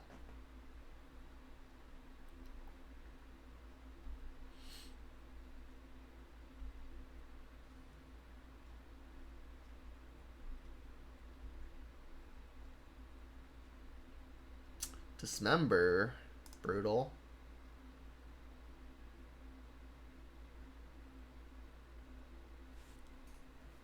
So I guess I'll get probably just Blood Crypt, to be honest. I do need a lot of black and a lot of red. It's going to make it easier to escape Kroxa later if I don't find some of the less awkward lands. Like if I find future basics, I'm going to wish I had gotten Blood Crypt.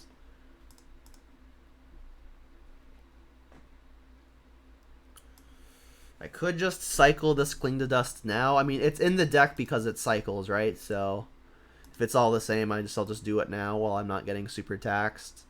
And I'll leave the instant in the yard because if I draw Goyf, I want it to be bigger.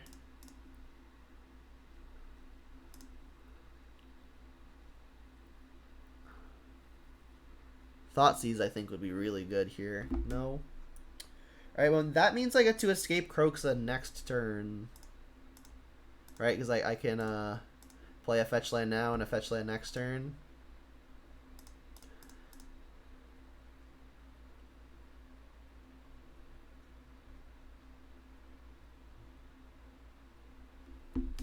Discarded an Ugin.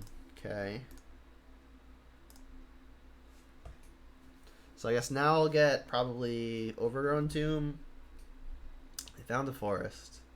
Alright, so if they have if they can find an answer to Damping Sphere, could be in a lot of trouble. They're also just like at 4 lands, so things like Wormcoil and Karn the Great Creator are just like a problem coming up really soon, if not now.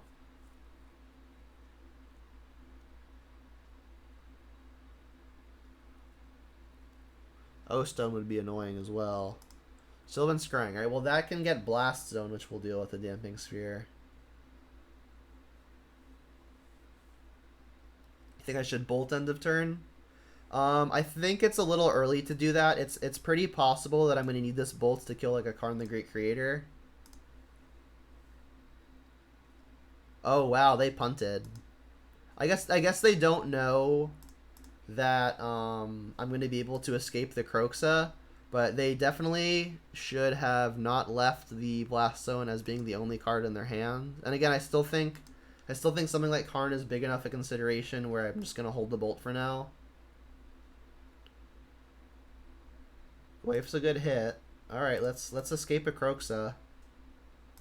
And I really don't think my life total is going to matter, so let's just shock, I guess. Make my lands better. Say yes. And then I did find a Goyf. So how do I make my Goyf stay as big as possible? They've got Artifact, Creature. They don't have Creature. They have Artifact, Instant, Planeswalker, Sorcery. So actually land and Creature would be the things I want to keep. I guess I'll just keep a land. I guess land is more easily going to re-enter the graveyard. So I'll leave the Creature. This seems fine. They discard their Blast Zone, which I think was a punt by them. Or maybe just something they hadn't considered.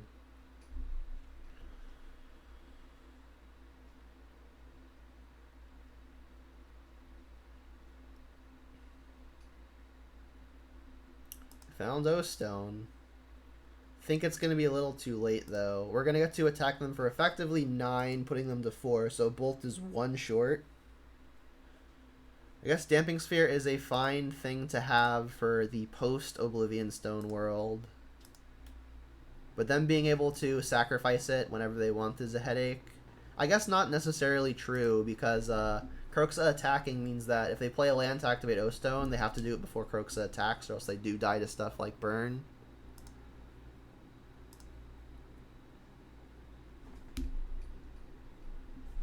Just drawing the card now. Yep. How sick would it be if they found Nature's Claim here? I guess they're playing Wilt over Nature's Claim. Hey, we beat Tron. So as much as Tron is a bad matchup, I feel like my win rate versus Tron is actually pretty good. I'm working on putting together a spreadsheet. Once I hit 100 leagues, which is probably a month or 2 off because this is 71. I'm by then hopefully going to have a spreadsheet of all 500 matches that I will have played by that point. And I'm gonna try to publish like my win rates versus all of the bigger strategies to just get a better feel for maybe what I need to improve on. They've revealed a Luris. Alright, we have 0 lands, so we're gonna ship, obviously. This hand looks like a keep, to be honest. I mean, we've got lots of things we can do with our 1 mana. I think I'm just gonna bottom the expensive thing. We are on the draw, too, which makes this kind of attractive. Watery Grave. So I wonder if it's a shadow variant. Looks like it is. This hand is pretty redundant. We've got 2 pair with the Tarmogoyf Kicker.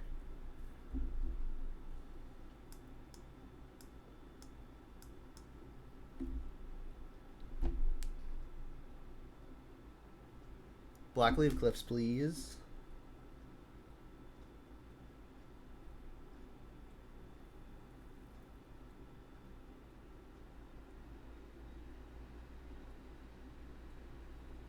You're gonna surgical me? I doubt you're playing surgical in the main.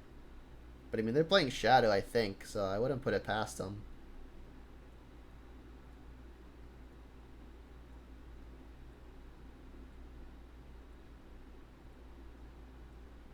Alright, well, we hit a land, so that's good. I'm probably gonna want to get Stomping Ground, so I'll just elite on the swamp here. Gives them the information of what we drew, but I don't think that's gonna be super relevant. Oh, I'm wondering if this is the new Aspiring Spike, whatchamacallit, the, Inverter of Truths combo. Leak is definitely the card I'm worried about now. Snapcaster is most powerful in the long run, and they've got double push, so I don't think it's that. I think I'm just gonna take the Snapcaster.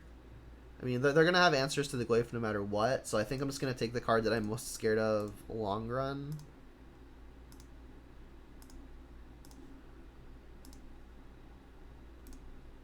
Their hand's quite good versus this hand, though. So now they've got the leak up, so I might just not cast the Glyph. That actually makes me want to cast the Glyph, because if we can find a land for that, Liliana is going to be excellent.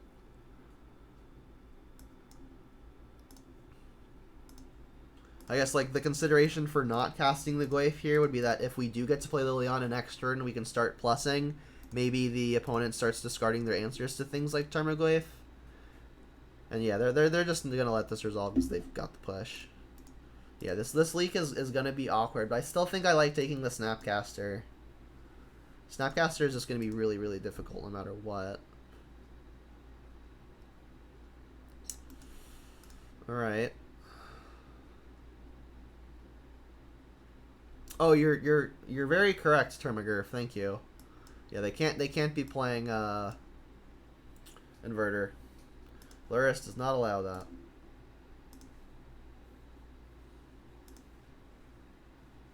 Blue-black control. Yeah, it could be something like Rogues. Rogues would be cool. Alright, well, I guess I'm going to jam a Liliana and expect it to not resolve. Having a backup one is nice. By some miracle this does resolve, I'd probably discard a push.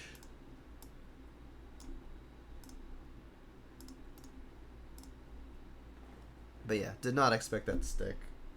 The Bitter Blossom version, I have not seen the Bitter Blossom version.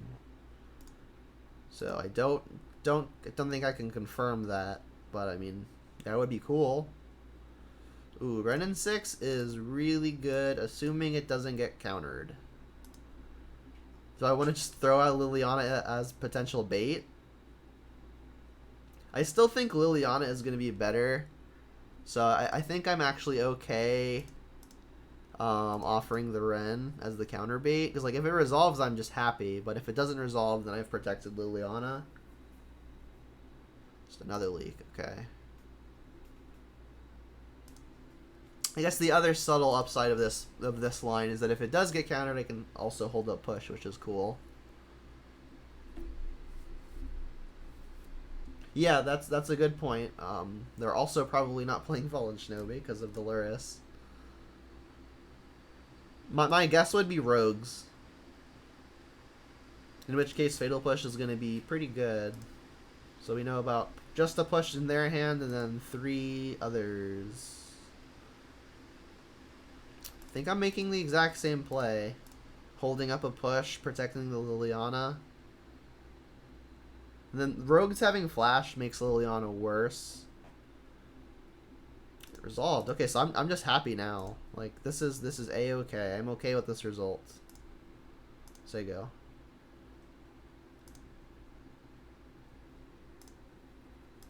Yeah, I still think it's probably Rogues. I haven't really been given a reason to think it's anything else.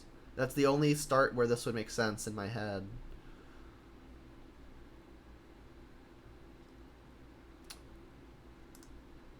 So just old-fashioned Grixis control? That'd be cool. By old-fashioned, obviously not old-fashioned, given the Luris.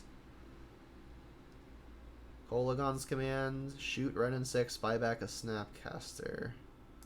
Brutal. Alright, so they've got Snapcaster now. Yes, this is looking like Grixis control something or other. I guess Rogues could also play Kolagon's command if you want to splash red. Unfortunate. So we know that the opponent has, I guess, Snapcaster available to them. They can't Snapcaster Bolt if I stick the Liliana, which would be my main concern, because then I'd have to like push the Snapcaster to protect the Liliana. Alright, Luris to hand. I mean, this gives a window to resolve the Liliana, and they don't actually have anything in the yard to combo with the Luris quite yet. Fetching here might be a mistake, because that's taking off Revolt. Probably was a mistake. Yeah, it could be Grixis Shadow. Although I'm thinking probably not. Grixis Shadow usually doesn't play Basic Mountain, and they almost never play Sunken Ruins. So I think I'm fairly safe in eliminating that. Alright, Fetch Land is good. I still think I want to play Liliana Plus and like discard the land. The issue with that is that still keeps Revolt off, and then it's still going to be hard to Edict the opponent next turn, especially if they plan on like bolting Liliana. I guess there's a world where they play Force of Negation, so I'll just lead on Liliana and like see if it resolves before I think further. Alright, and it does resolve. And I don't think I want to use the secret mode on Liliana, which is just not use it. So the opponent's playing a Bolt deck. So I definitely think I'm plussing here, and I guess I'll just discard. It's probably still Foothills, right? Because like if the opponent plays the Luris, I still get to push it. I still get to Edict them, and if they flash something in response, I can push that. The thing is, like, what if they bolt me and then play Luris? I guess then I get... I'm sorry, bolt the Liliana and then play Luris. Then I could die to the Luris, but they don't actually have anything to get back with it. I think I'm going to keep the pushes. Only because they don't have anything to get back. If they discard something to get back, that makes me look silly. Okay. Grixis Dragons, that could be cool. I've heard of the deck. I have not seen it in action. You smell Cryptic? Cryptic is completely possible. And Cryptic is another reason to want to get Liliana down under it.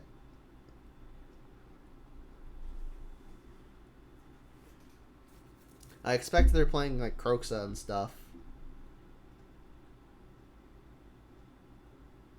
Things like Kroxa also make me want to discard the land, because if they would make me discard my other Fatal Push, then I'd just be left at nothing.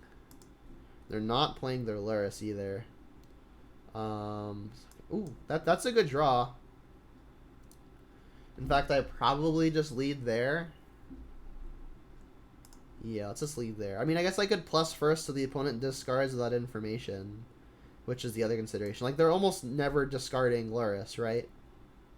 The issue then is, like, if they've got a Snapcaster and I use this Inquisition and they do it in response, I can then use the Liliana to Edict as opposed to using pushes. But I think Edicting puts Liliana in Kolagon's command and Bolt range, which I don't want to happen.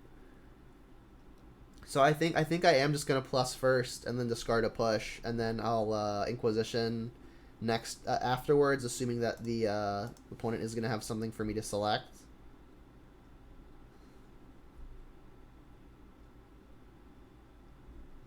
So they let it resolve, yep. So they go down to 2 cards in hand, probably including Luris. No, they ditched the Luris. Wow. Alright, well, if this reveals a hand of stuff I can't take, I will be officially punished. Like, if their hand is like Cryptic, I'm in big trouble.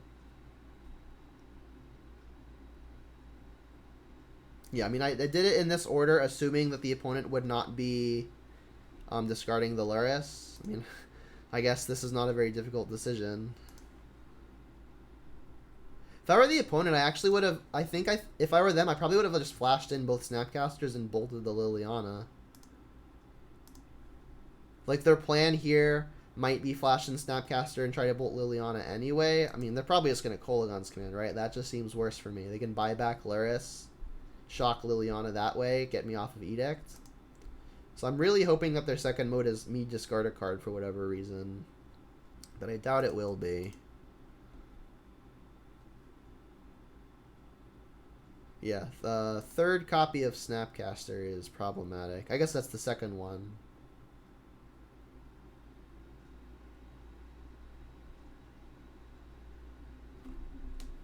Please have me discard a card for whatever reason. Nope, return Luris, shock a Liliana. Yep. I mean, I guess I'm going to push this anyway, right? I kind of have to keep an Edict alive. Like, they're going to attack the Liliana and get it out of Edict range. So, like, this push is almost 100% going after the Snapcaster anyway. I don't have a way to revolt it to kill Luris. So, like, they can play Luris and play a Snapcaster, but they don't have, unless they find the land, a way to bolt Liliana. But now they do, so I think I'm just very behind now. Land was a bad draw for me from the opponent. So now they get to do it all.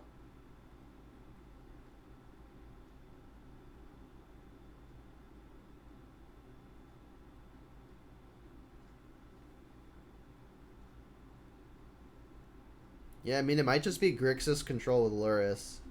I haven't seen anything to indicate dragons, but I mean, could just be too soon. Yep, snap, bolt Liliana. Brutal. I mean, if I can find something to deal with the Luris exactly now, then I just have to face down a Snapcaster, and I can do that. So if I can find a spot removal spell right now, I think we'll be good. But without it, I'm pretty happy just conceding.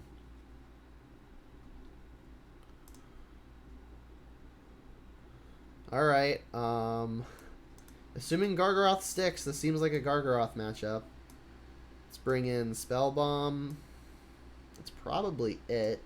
I could bring an Engineer to deal with, like, wizards, but that doesn't seem great.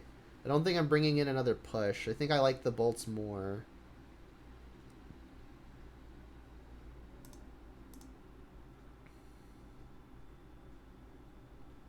I think I like cutting the trophy. This card just seems like it's going to be terrible. They're playing Luris, so Decay already hits everything.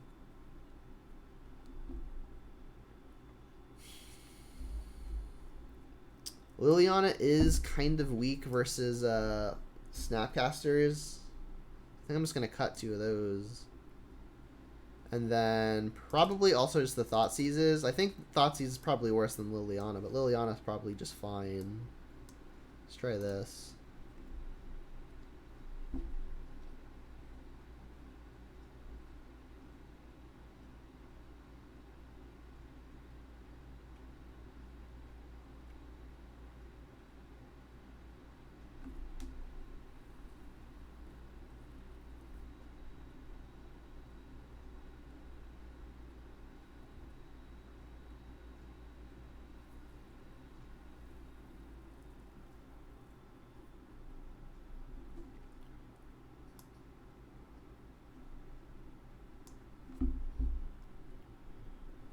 Yeah, let's go first.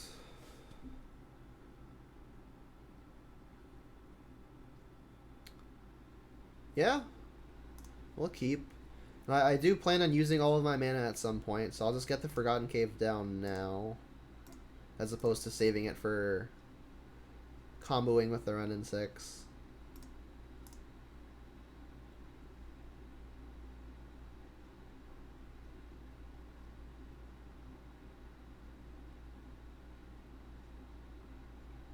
Yep.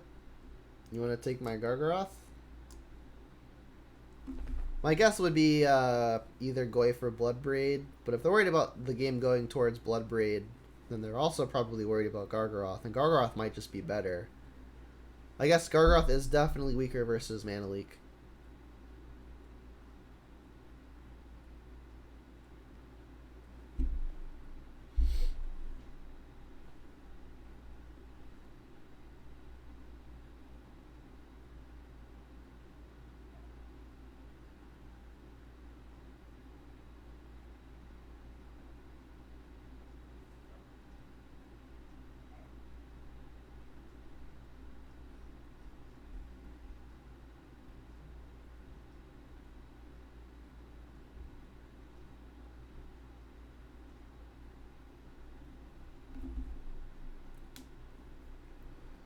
So I think if the opponent takes Tarmogoyf, that's going to tell us they don't have a Fatal Push. But everything else is happening so much later in the game that I'm not... Like, if they take either of these two, there's, like, almost nothing that it tells me. So them taking Goyf means I think they don't have spot removal. At least not anything that easily kills Goyf. Alright, land go. So the read is no push. Unfortunately, we don't have a way to capitalize on that.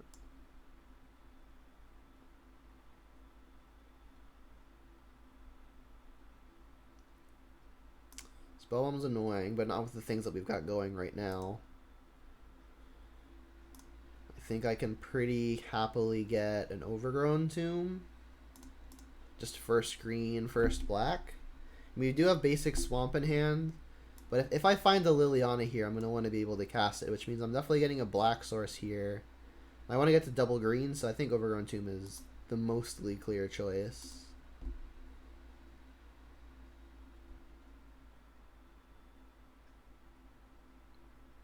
I don't think I'm going to be afraid of Blood Moon, especially because they can't be playing Blood Moon, they're companioning.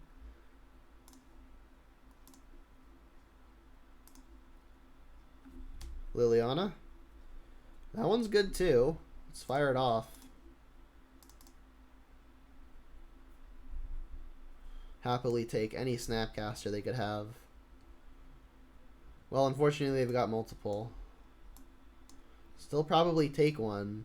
Aether Gust is really annoying versus things like Gargaroth, but Snapcaster just flashes back Aether Gust, so I'll take a Snapcaster. Play a land, say go.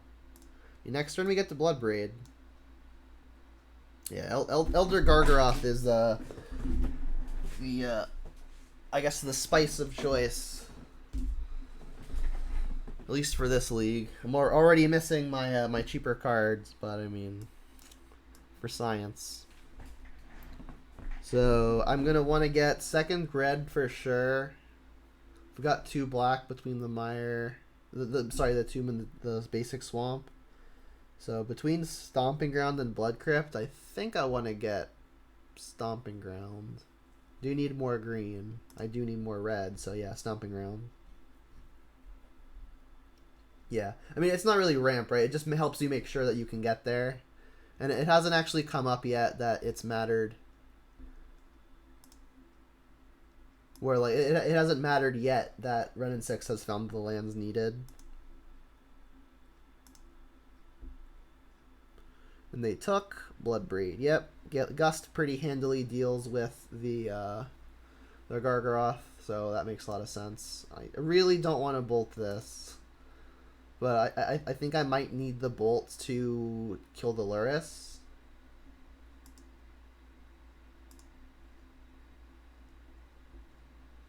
Kroxa is not a thing or escape bound because they've got a Nile Spellbomb.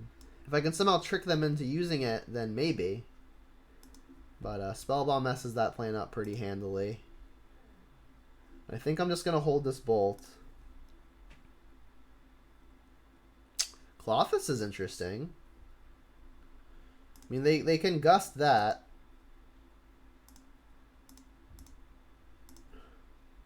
But at least we're resolving it and maybe putting the onus on them to do it. Just to pretend my opponent is blind. I don't think it's a fairly safe bet, but sure, I could try.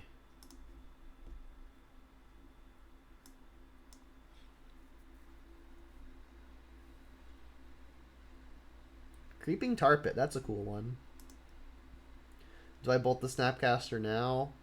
I mean, I'm still just concerned about Lurrus. I mean, if Clothis can also just like make their Lurrus worse, So maybe I should really just be trying to stay as healthy as possible. I really don't think it's worth it. Clothis is going to do a well enough job insulating our life that Bolt is probably just saved for something like the Luris. They'll put Luris on their hand here, I guess. Yep. So this is their 4-card hand. I guess no, they've used the Delta. So this is their 3-card hand plus 1. Definitely going to munch on the Snapcaster here. I could eat a land in order to guarantee Gargaroth. But I really want to make their Luris worse. And plus, now I have something I want to do anyway, which is Renin 6. Drain you for 2. You're at 10. I mean, that's on its way to being a lot of damage. And then I think I'm just going to probably minus. They have the Bolt to deal with it. I mean, plussing could do the thing that we mentioned, which is make them use the Spell Bomb sooner rather than later. Like, if I don't minus, they get to just attack it anyway and bolt it anyway. But that just means that I've used the bolt as opposed to not using the bolt. So I think I still like just killing the Snapcaster here. Because, right, like, if they attack the Renin 6 and then bolt it, I still at least have a bolt in hand. Or, sorry, I would have to bolt to defend the Renin 6. So, like, this way I at least get to keep the bolt in hand. My words might be a little convoluted right now, but I think I said what I meant to say.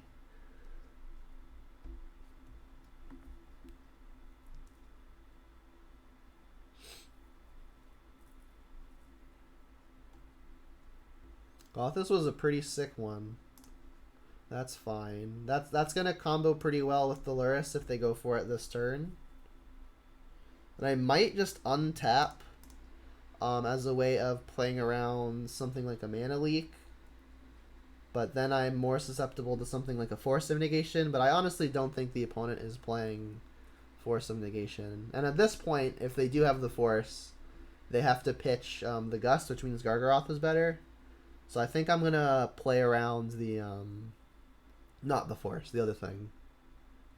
You know there are 3 cards? Oh, this is the Luris, yeah. In my head, the Luris was like over here in the companion zone because it's like automatically revealed in both zones. But yes, this is their hand. Thanks for the reminder.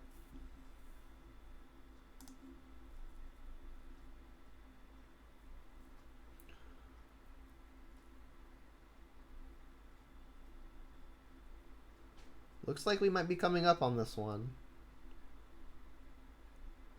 Like, their timing is made awkward by all of the good draws we've had. Like, without either of these two, I think we're still losing. But we hit them in a good order, which is lucky.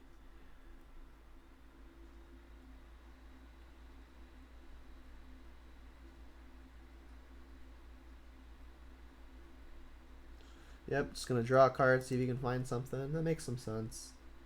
It's also just, like, something that that's actually worth recasting with Luris. I mean, like Bobble is going to draw a card, sure. We found another Bobble. Okay.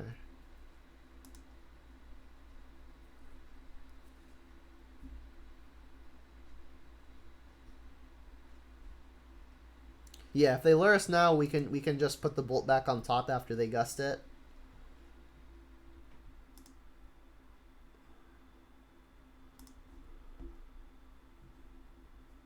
You have to draw a bunch of stuff though. Alright, let's see what we hit. They wouldn't have gust minute. Yeah, that's true.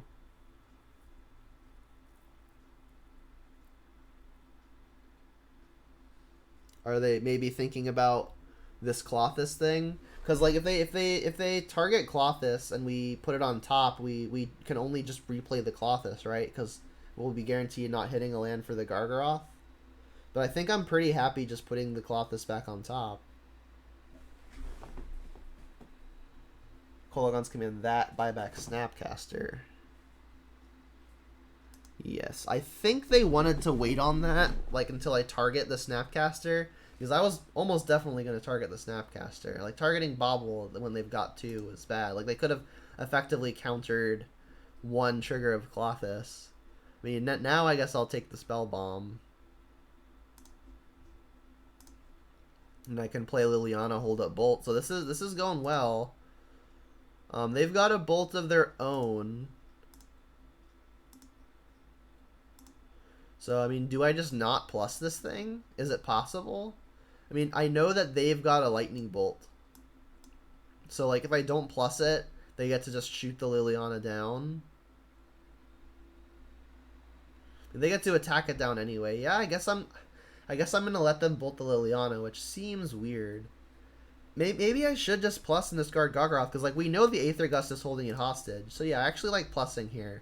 Like, the turn that I go for Gargaroth, if that turn ever happens, I'm already conceding the fact that, like, I'm going to be blown out and out-tempoed by a lot. So I think I'm just going to cash in the Gargaroth for its best use, which is have the opponent discard a card. You miss playing Bolt Snap Bolt decks? Yeah, me as well. Back in my Splinter Twin days.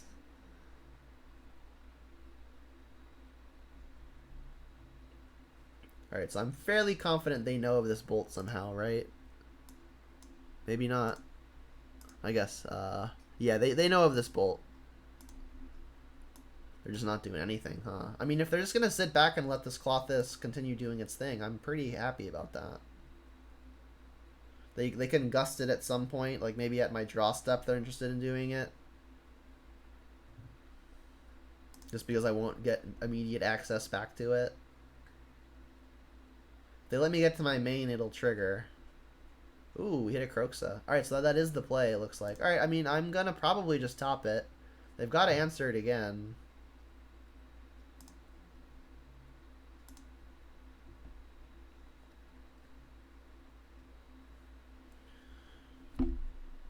Yeah, like, if I force their hand with the Gust, though, their life total's already so low, I think I like just continuing to, like, drain them for 2, because, like, they really have to deal with the Clothis at some point, permanently.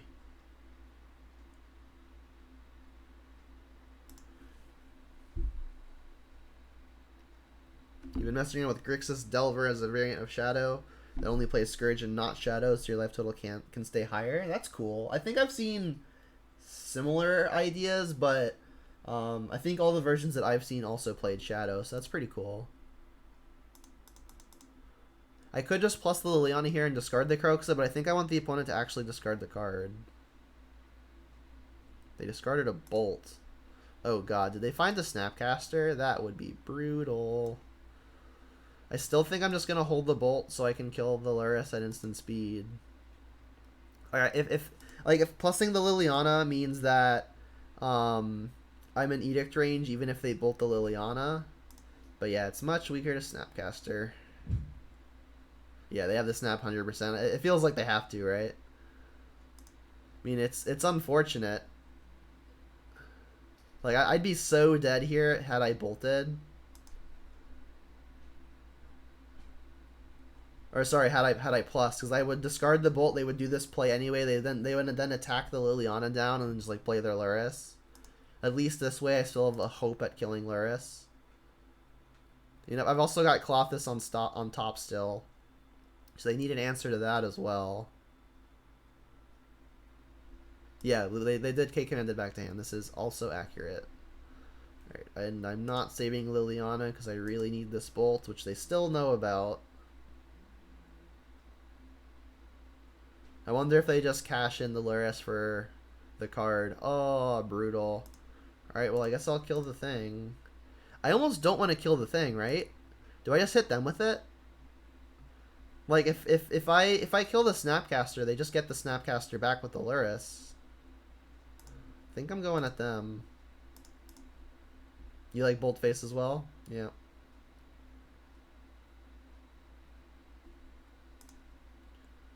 They get to play Lurrus, play a Bobble. We're going to get Clothis into play. They're not playing it? Do they draw Counter as well? Is Counter their last card? That would be brutal. I mean, I can't not go for it. Also, going for it allows me to escape Croxa next turn. So, I mean, if their last card is, like, Mana Leak or something, it just is unfortunate at this point.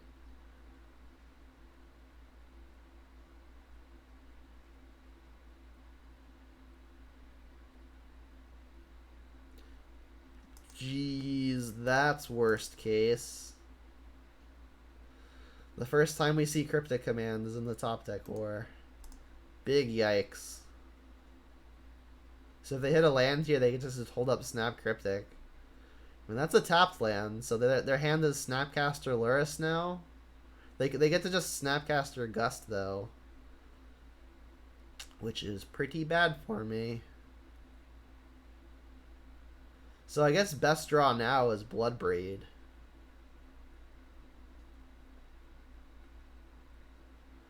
Yeah, I mean, this is their good window to resolve Lurrus, so they probably just should. Yep, I think I'm dead. I need a way to kill this Lurrus now, and then after that I'm going to have to somehow outgrind the Snapcaster that I already know about. So I guess, like, Liliana may be best case here, assuming they don't just draw another Snap. Oh, no, wait, we know about Snap. That's a good one.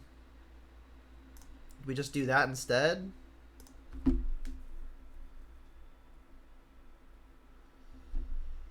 So they've got a random card and a Snapcaster. Unfortunately, if I play Pyromancer and draw 2, there's nothing that I really want to hit unless I hit a land and the other, like, removal spell. If I cast Croxa, at least that has the opponent discarding the non-Snapcaster card, but then I'm still not beating Lurrus. I mean, I think the Seasoned Pyromancer is definitely the higher risk line, but I need to kill the Lurrus, or I'm just not winning this game. So I need like a way to kill Lurrus and the land. Well, I found 2 ways to kill Lurrus.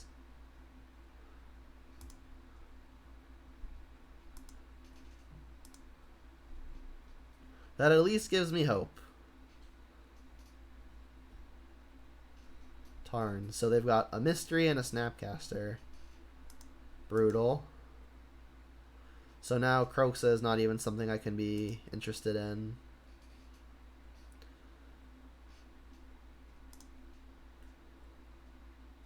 Double Tar Pit also might get awkward.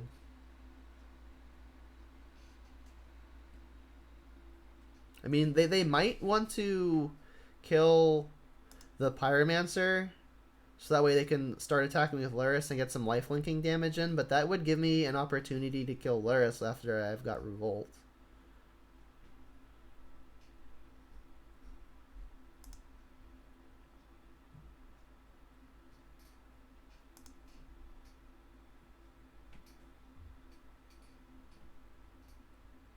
They're at 3 now. When they don't gain the life here, that puts them within range of most of our burn spells. Bloodbraid also just being hasty means they have to start blocking. We're not out of it yet. This is like have me discard. I guess there isn't a creature to buy back. I discard a card, kill that. Yep, so I'll ditch a push.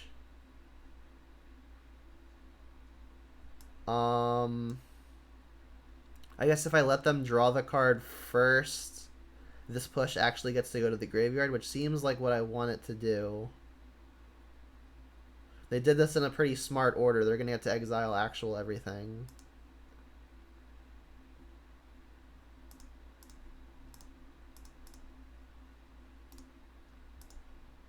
Alright, we are in it. We need a bolt off the top, please. Bolt? Bolt? Bolt? Damn it. They gave us a window. I guess we've used 1 bolt already. There are 3 others. Sorry, 2 others. So 2 cards that would have just won it. Take a chunk. Bloodbraid would be the best case. Bolt would be next best. Disgusting. I guess maybe I want to save this for the turn where I need to pair it with like a Bloodbraid or the Bolt. So I think I'm holding.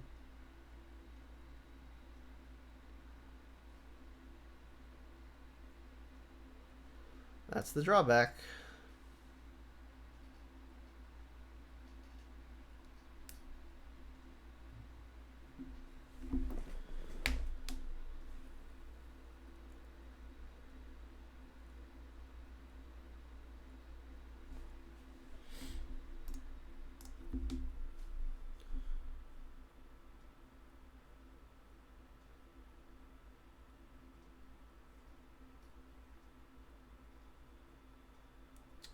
That might do it. If they somehow have 2 lands in hand, this wins. Doubt they've got 2 lands in hand, though.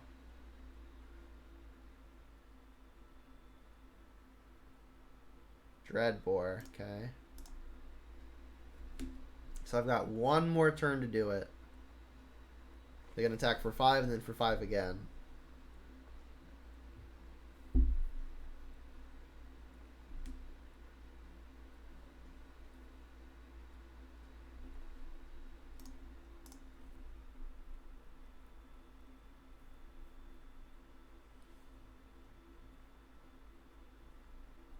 Bloodbraid or Bolt. Bloodbraid or Bolt. Bloodbraid. I mean, that gets blocked, unfortunately. I mean, any removal spell, though, and we don't just die to the opponent. Is there any reason to hold green up? I don't think so. Bolt would make it easy. Bolt would make it easy. Renin 6? Renin 6 kills Snapcaster. It means we get to continue living.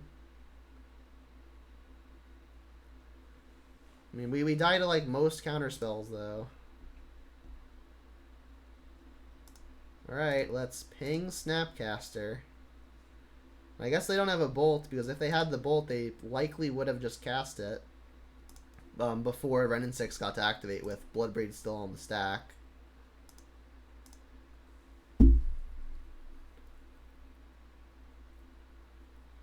Oh, they drew another Snapcaster. Alright, so now I just die, right? Snapcaster number 3 is going to make it really difficult. This is the 3rd one, or is this the one that I knew they bought back a while ago? No, this is just the 3rd one. Brutal. Yeah, they just don't block here. Yep. I'll put it on top. Yeah, but we just die as long as they see that they can activate Tar Pit. Yeah, their deck is I think just very good versus our deck. Like we win both of these games very easily if they didn't have the value provided by the companion.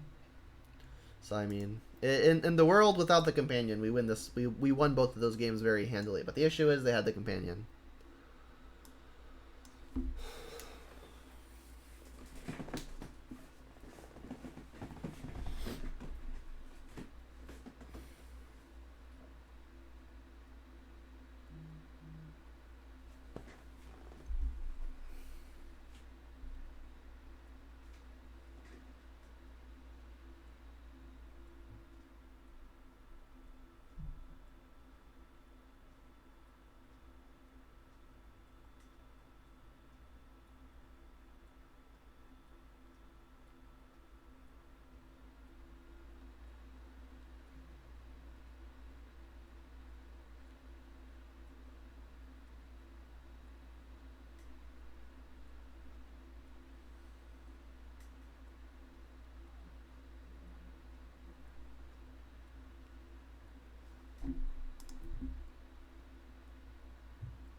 Why has Snapcaster never been on the chopping block for a ban? I think Snapcaster is just an overwhelmingly fair card. And in general, most of the things that have been banned are the things that like aid some kind of combo, or just a fairly or promote like uninteractive, unfun games. And like the games involving Snapcaster do tend to be close and pretty fun. So I don't think there's ever a real reason to ban Snapcaster. Yeah, like Snapcaster, you can still very easily interact with. It doesn't provide for any degenerate combos, and it's just generally fine. Thoughtseize is a good one. I'll probably just lead there. Yeah, I mean, a lot of cards just tend to be not fun. Oh, we're playing against Inverter, and the not fun cards are the cards that tend to be the ones that get banned. Alright, so I don't think I'm taking a Prism. It's almost definitely Inverter or the Thassa's Oracle. I think I'll take Inverter. We've got push to deal with Oracle. Not that I know that the trigger makes it difficult.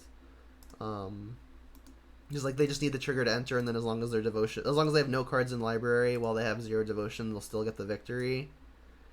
I think it would have been Prism had they only had 1 copy. Yeah, if I take Oracle, they invert it into their own library. That's also true. Yeah, I mean, also, like, a wider range of my disruption takes takes the Oracle, things like Inquisition. And, like, Thoughts' Oracle just not very impressive on its own as well.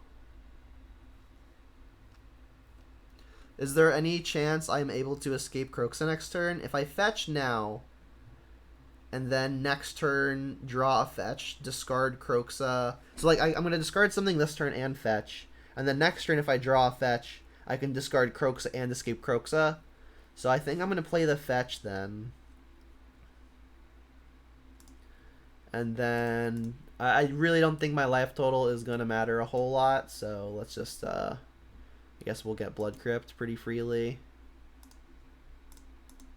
And then I can ditch other copy of Liliana here, also pretty freely.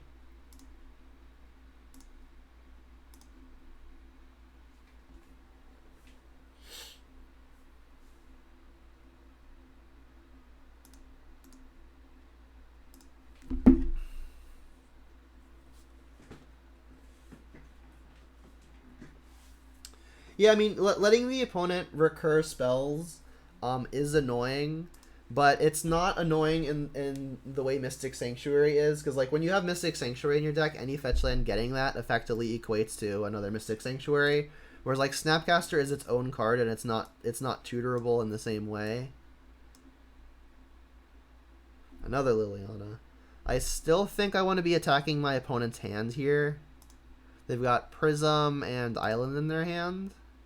I did not draw a way to escape Kroxa. I can, however, just empty my opponent's hand, which I think is what I wanted to do. I can play Kroxa and plus Liliana. And I guess I'll just ditch another Liliana. I want the land to be able to escape the Kroxa. Alright, and they discarded it in the good order for me. Because now they're going to lose 3 life when they discard a land. And I do actually think I'm going to end up pushing the Thassa's Oracle, because Liliana Ultimate is probably the nail in the coffin. I don't know that they play counters, so I'll probably just do it now. What's up, Nick? How's it going?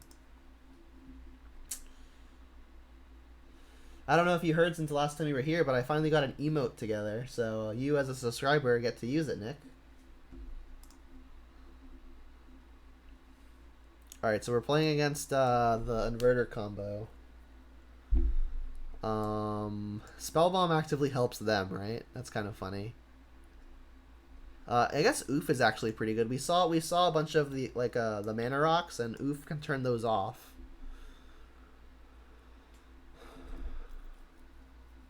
You're working cover letter stuff? Good luck. And then it's between Push and Spellbomb, I guess. I mean, Push really doesn't...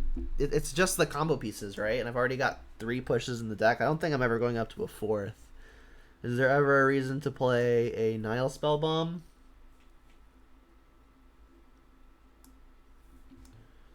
It kind of actively helps them. But I guess if their plan is to maybe, like, have an Oracle in their yard and then, like, play an Inverter and then they, like, try to put their Oracle back in the deck, Spellbomb could be a way to mess with that. So I still think it's probably better than something else that's random. And I cut a Bloodbraid because I usually like cutting stuff off of the top of combo decks. I think Clothis is going to be similarly just way too slow. Gaining life isn't really going to do a lot, so I think anything that can attack for at least 2 is better. And then I might just also cut a Ren 6. It just doesn't seem that powerful.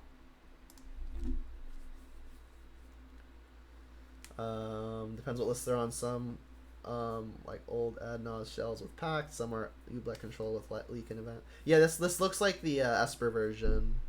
I was watching Spike even earlier today. I was watching him play the Esper version. Don't think I can keep this. Don't think I can keep this either. I can keep this. So definitely keeping Inquisition, Liliana, Tarmogoyf, and I guess the 2 lands. That makes the only 2 easy bottoms the Kroxa and the Pyromancer. If I find the land, I'm gonna have the dream 1-2-3 curve. Bobby with us all. Indeed, indeed. Channel the power of the Bob. Yes, do that.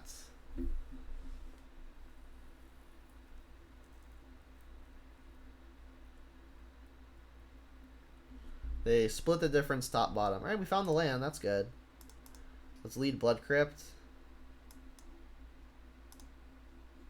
Say yes. Hit the hand. I mean, this is a pretty good mulligan to 5. We've got Angel's Grace, Prism, Phyrexian Unlife, Oracle, Oracle. Alright, so this is not the Aspiring Spike version. So they don't have the Spoils of the Vault to combo with the Unlife or the Grace. Unfortunately, I'm pretty sure Unlife and Angel's Grace are kind of are the same half of the combo. So I guess I'm probably just taking Prism here. Like, they're short on lands. They actually don't have any more lands. So like, if I take the Prism, it's pretty likely that I can make them stumble a good amount. So let's just take their quote unquote land.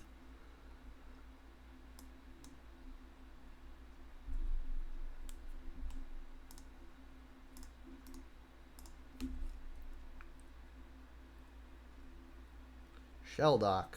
I guess that's a rip.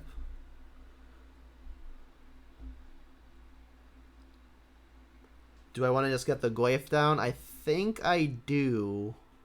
Like, we know the hand exactly. Yeah, I think I'm just gonna get my pressure down. I guess this will be Stomping Grounds. Say yes, and hope to get my beat down on. Like, if I Inquisition here, I don't even know what I would take. Like I mentioned, like, these are two halves of the same combo, and then obviously Oracle is the same as also another Oracle. So, like, I think holding this for maybe finding, like, another Inquisition or Thoughtseize could maybe inform my decision. Because then maybe I can just take both. I could take 2 cards at the same time, and I would take either half. Like, both cards that provide either half. Swamp. They did put a card on top of their library. They don't have to. So if they play Oracle, if they put an Inverter on top, I guess they still can't cast it. I think I want to start going at the opponent's hand. They didn't play the Unlife, although they could have. So maybe I Inquisition. I guess, like, if I Inquisition now and take Angel's Grace, I don't just die to a Spoils of the Vault. It's a little mana inefficient, but that has me not just dying. They did put a card on top, which they didn't have to. I mean, they could have very easily just, like, put a blue source on top for this Jace, though. Do I take that risk? Like, it could just very easily be a land, and if it's a land on top and they're playing Jace, it's so bad for me to not just have played this Liliana. And I think it's more likely they put a land on top as opposed to the card that immediately kills me. I think I'm going to gamble it and play the Liliana.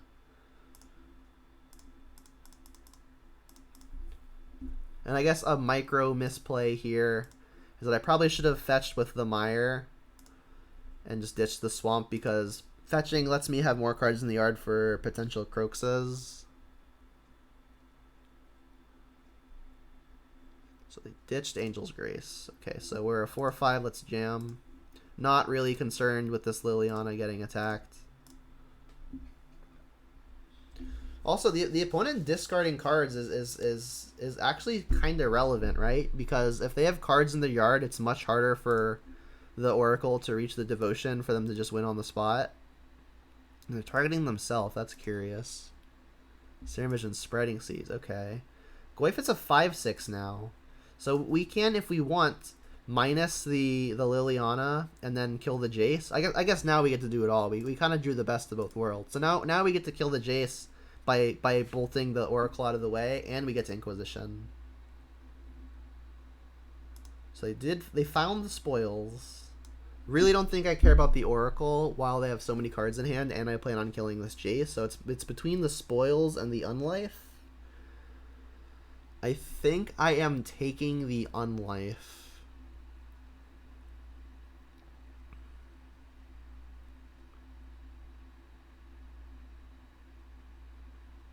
Unlife like kind of gains them 10. I mean, it's kind of equal in terms of which half of the combo they could just draw. Like I could take half of the combo, then they just redraw that half, and they haven't used any copies. I guess they do have an Angel's Grace, right? So they've used a copy of the Unlife half, so that's another argument to just take the Unlife. So yeah, I guess I'm taking Unlife here. Like they could spoils for like actually something in their deck. So maybe that would be a point towards taking the spoils. But I think I like taking the half of the combo that I've already seen just because there are fewer copies they could possibly draw. Alright, then we can bolt the Oracle out of the way. We can plus the Liliana. They'll probably just ditch the Thassa's Oracle, yeah. So I'm giving... They have essentially a one-turn window to find combo. I guess not entirely true. They could still always just top deck other piece. Like they can't play anything else until they find the combo, as long as they want to insulate their hand versus the Liliana. But they only have one more turn to do that, right? Because the turn after the one next, we're going to probably ultimate.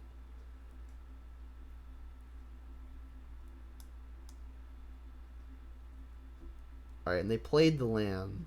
They're still pretty far from shell docking. I guess they could name nothing, right? They could name something not in their deck, but they would just die. They have to, like... I think they have to, like, name something and then mill enough to turn that shell dock on, but they'd have to mill 22, which has them just dying to the spoil, so I don't think that works. I think they needed to not play this land, so that way they could save the spoils for later.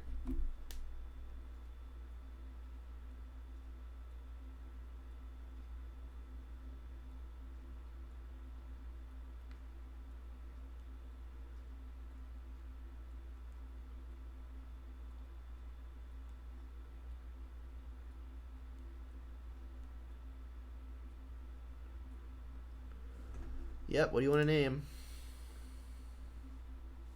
Don't know what they name here. They name Unlife? Okay, so like Unlife is kind of like gain some life, right? It also opens them up to just like drawing the combo next turn. But they're only going to have one more window to do it. Because Liliana is definitely ultimating next turn.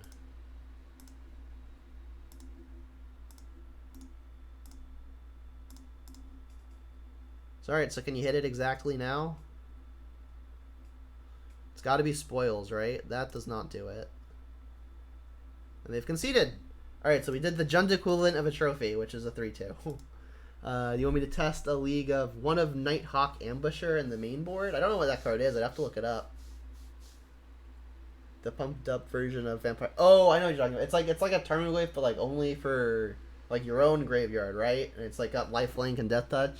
It might be worth a try. I mean, it's probably fine versus aggro decks, but outside of that, it does not seem good. But I mean, maybe. Could be a sideboard card. Alright, so let's do a quick deck test wrap up for purposes of the recording, and it is a long one.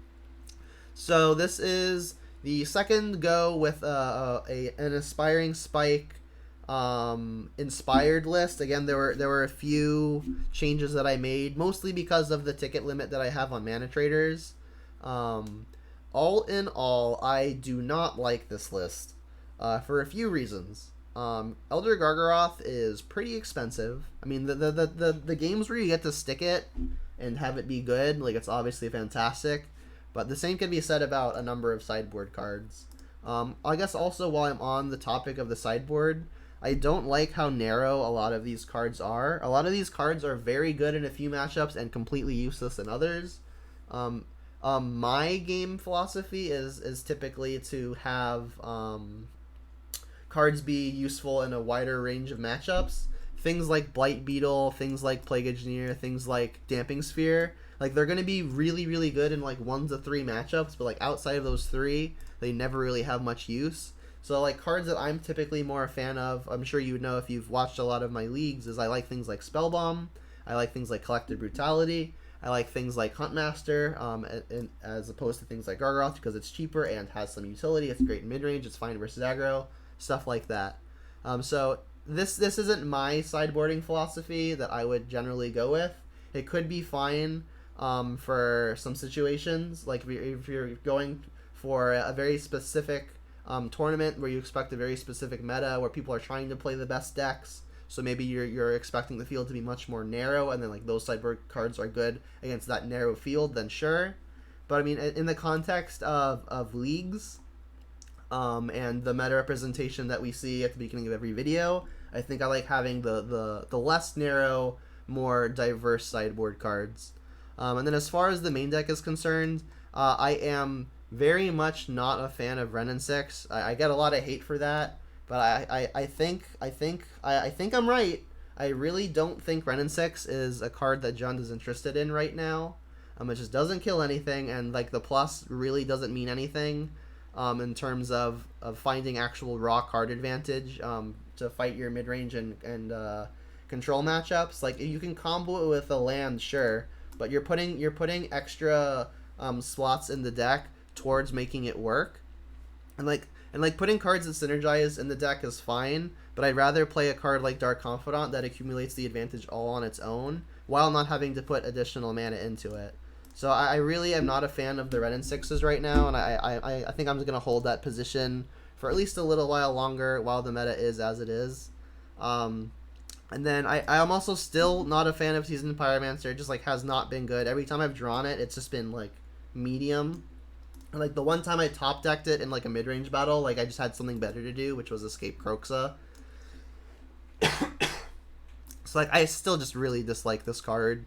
And I also dislike it a lot more when you don't play things like Ren and Six, because there just isn't enough like extra like lands in your hand to convert to other stuff. I just am not a fan of either one of these two.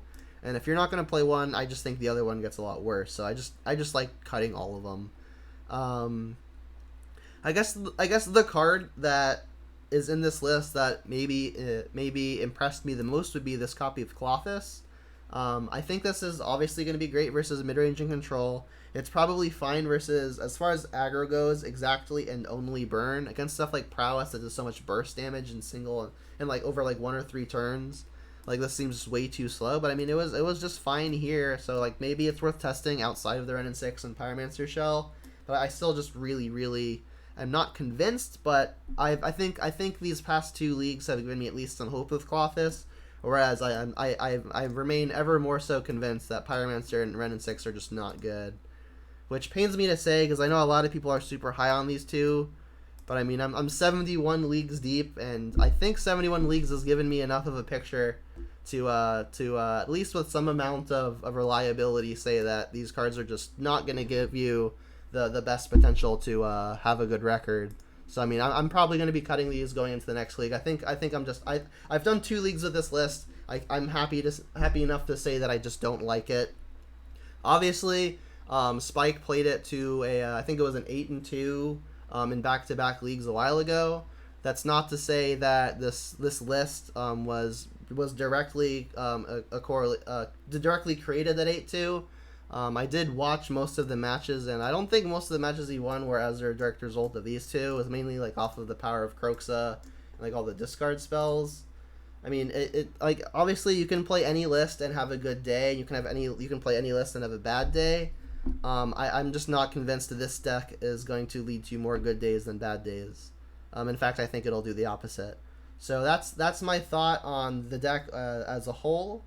I'm happy to say that the Cling to Dust and Kroxa combo never came up, but I do really like Kroxa. Kroxa I think was probably my best play most of the time. Like I already brought up, there was an instance where I topped deck a Seasoned Pyromancer in a mid-range battle, and I still just like preferred to cast the Kroxa. It's like Kroxa has just been the best thing to do most of the time it's been available. So I still think I really like playing more copies of Kroxa. I think 4 is probably a bit excessive. I think 3 is still a really solid number. And then obviously like the mana base gets a little bit more clean when you're not playing tap lands like Barren Moor and Forgotten Cave. You can't really play Raging Ravine while playing things like Forgotten Cave and Barren Moor, because that's just like probably too many tap lands. So I mean, cutting Ren and Six and foregoing lands like Forgotten Cave and Barren Moor, it lets you play things like Ravine, which I think is nice, because Ravine is a pretty good combo with Liliana. You can kind of get that Abyss type game going, and I feel like one game every league like ends in like the Ravine and Liliana Abyss type combo. So I do think it's a pretty big miss for the deck not having access to that route when the trade in trading off the ravines is really not that good, and that's Ren and 6. So I'm gonna end the recording there because this is a really long one. I'm gonna make sure to answer all the questions after I end the recording. So if you're watching this here on YouTube, thanks for stopping by, and until next time, Jund 'em out.